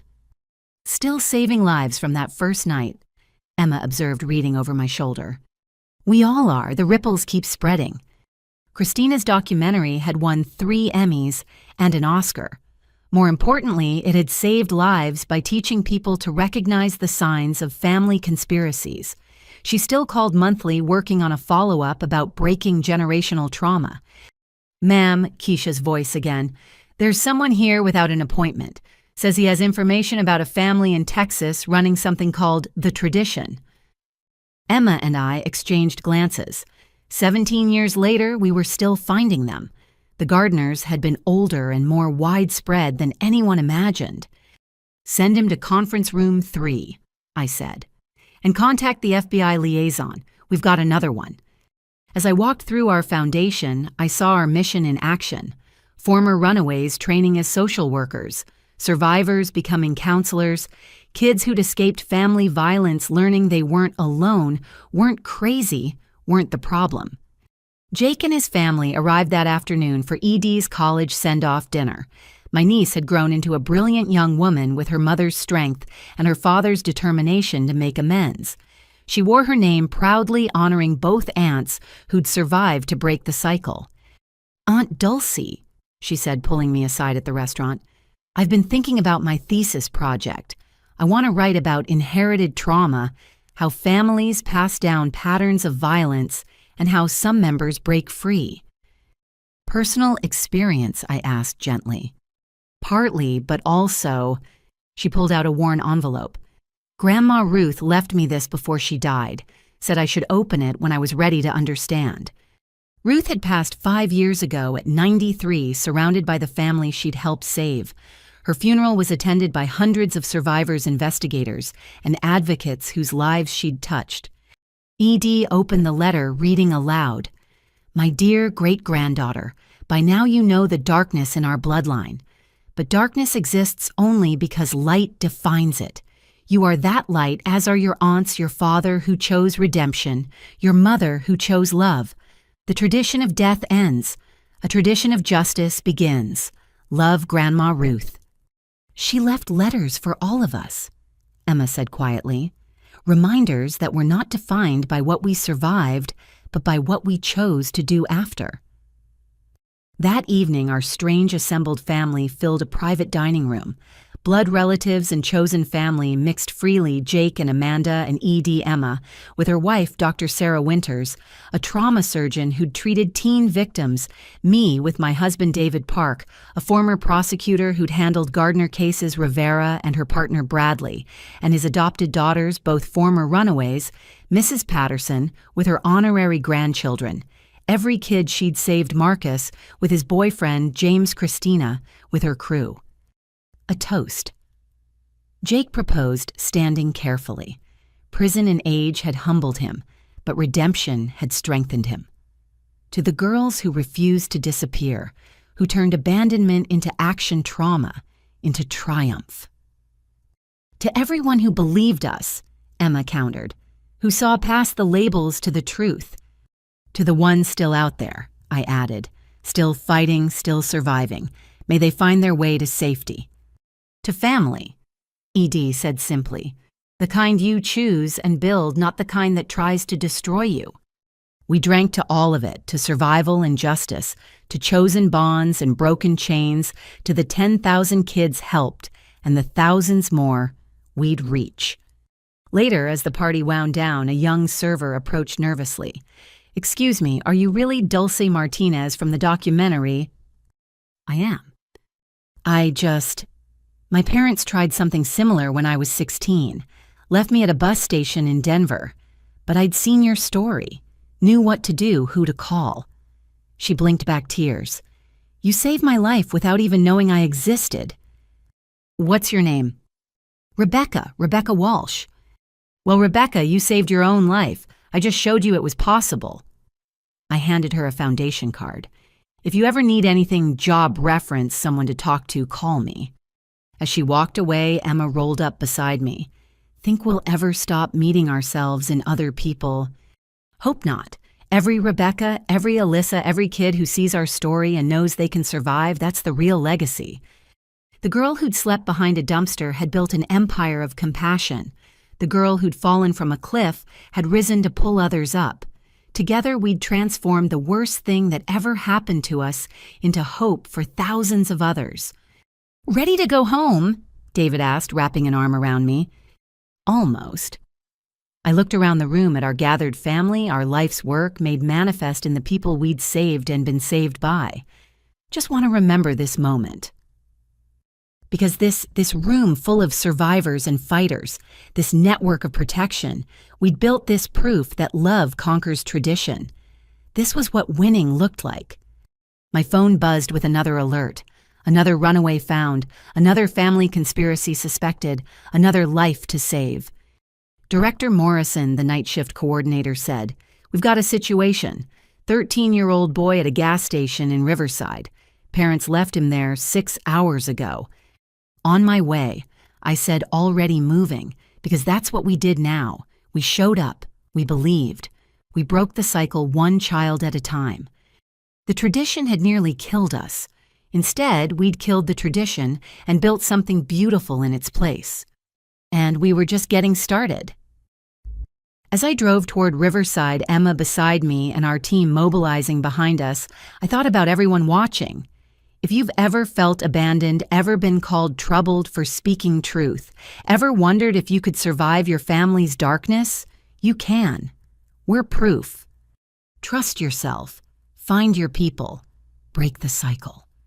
And remember, sometimes the best revenge against those who try to erase you is to become too bright to ignore, too strong to stop, too committed to saving others, to waste time on hate. That's our tradition now. The tradition of the survivors, the believers, the ones who transform pain into purpose. Join us. The world needs more gardeners who cultivate hope instead of death. Because every child deserves what I found that night behind the dumpster, the knowledge that tomorrow could be better, that strangers could become family, that the girl who was told to woman up would grow up to catch the ones who told her that. We won. And if you're reading this, fighting your own family's darkness, so will you. Have you or someone you know ever felt trapped by family secrets or toxic traditions? What gave you the strength to break free? Share your thoughts in the comments below. Your story might be the hope someone else needs to hear today. If this story moved you, please like and subscribe to hear more narratives of survival and triumph. Share this with anyone who needs to know they're not alone in their struggle. Together we can break cycles of harm and build traditions of healing. Thank you for joining Dulcie and Emma on their journey from abandonment to triumph. May you find your own path to freedom surrounded by those who truly see and value you.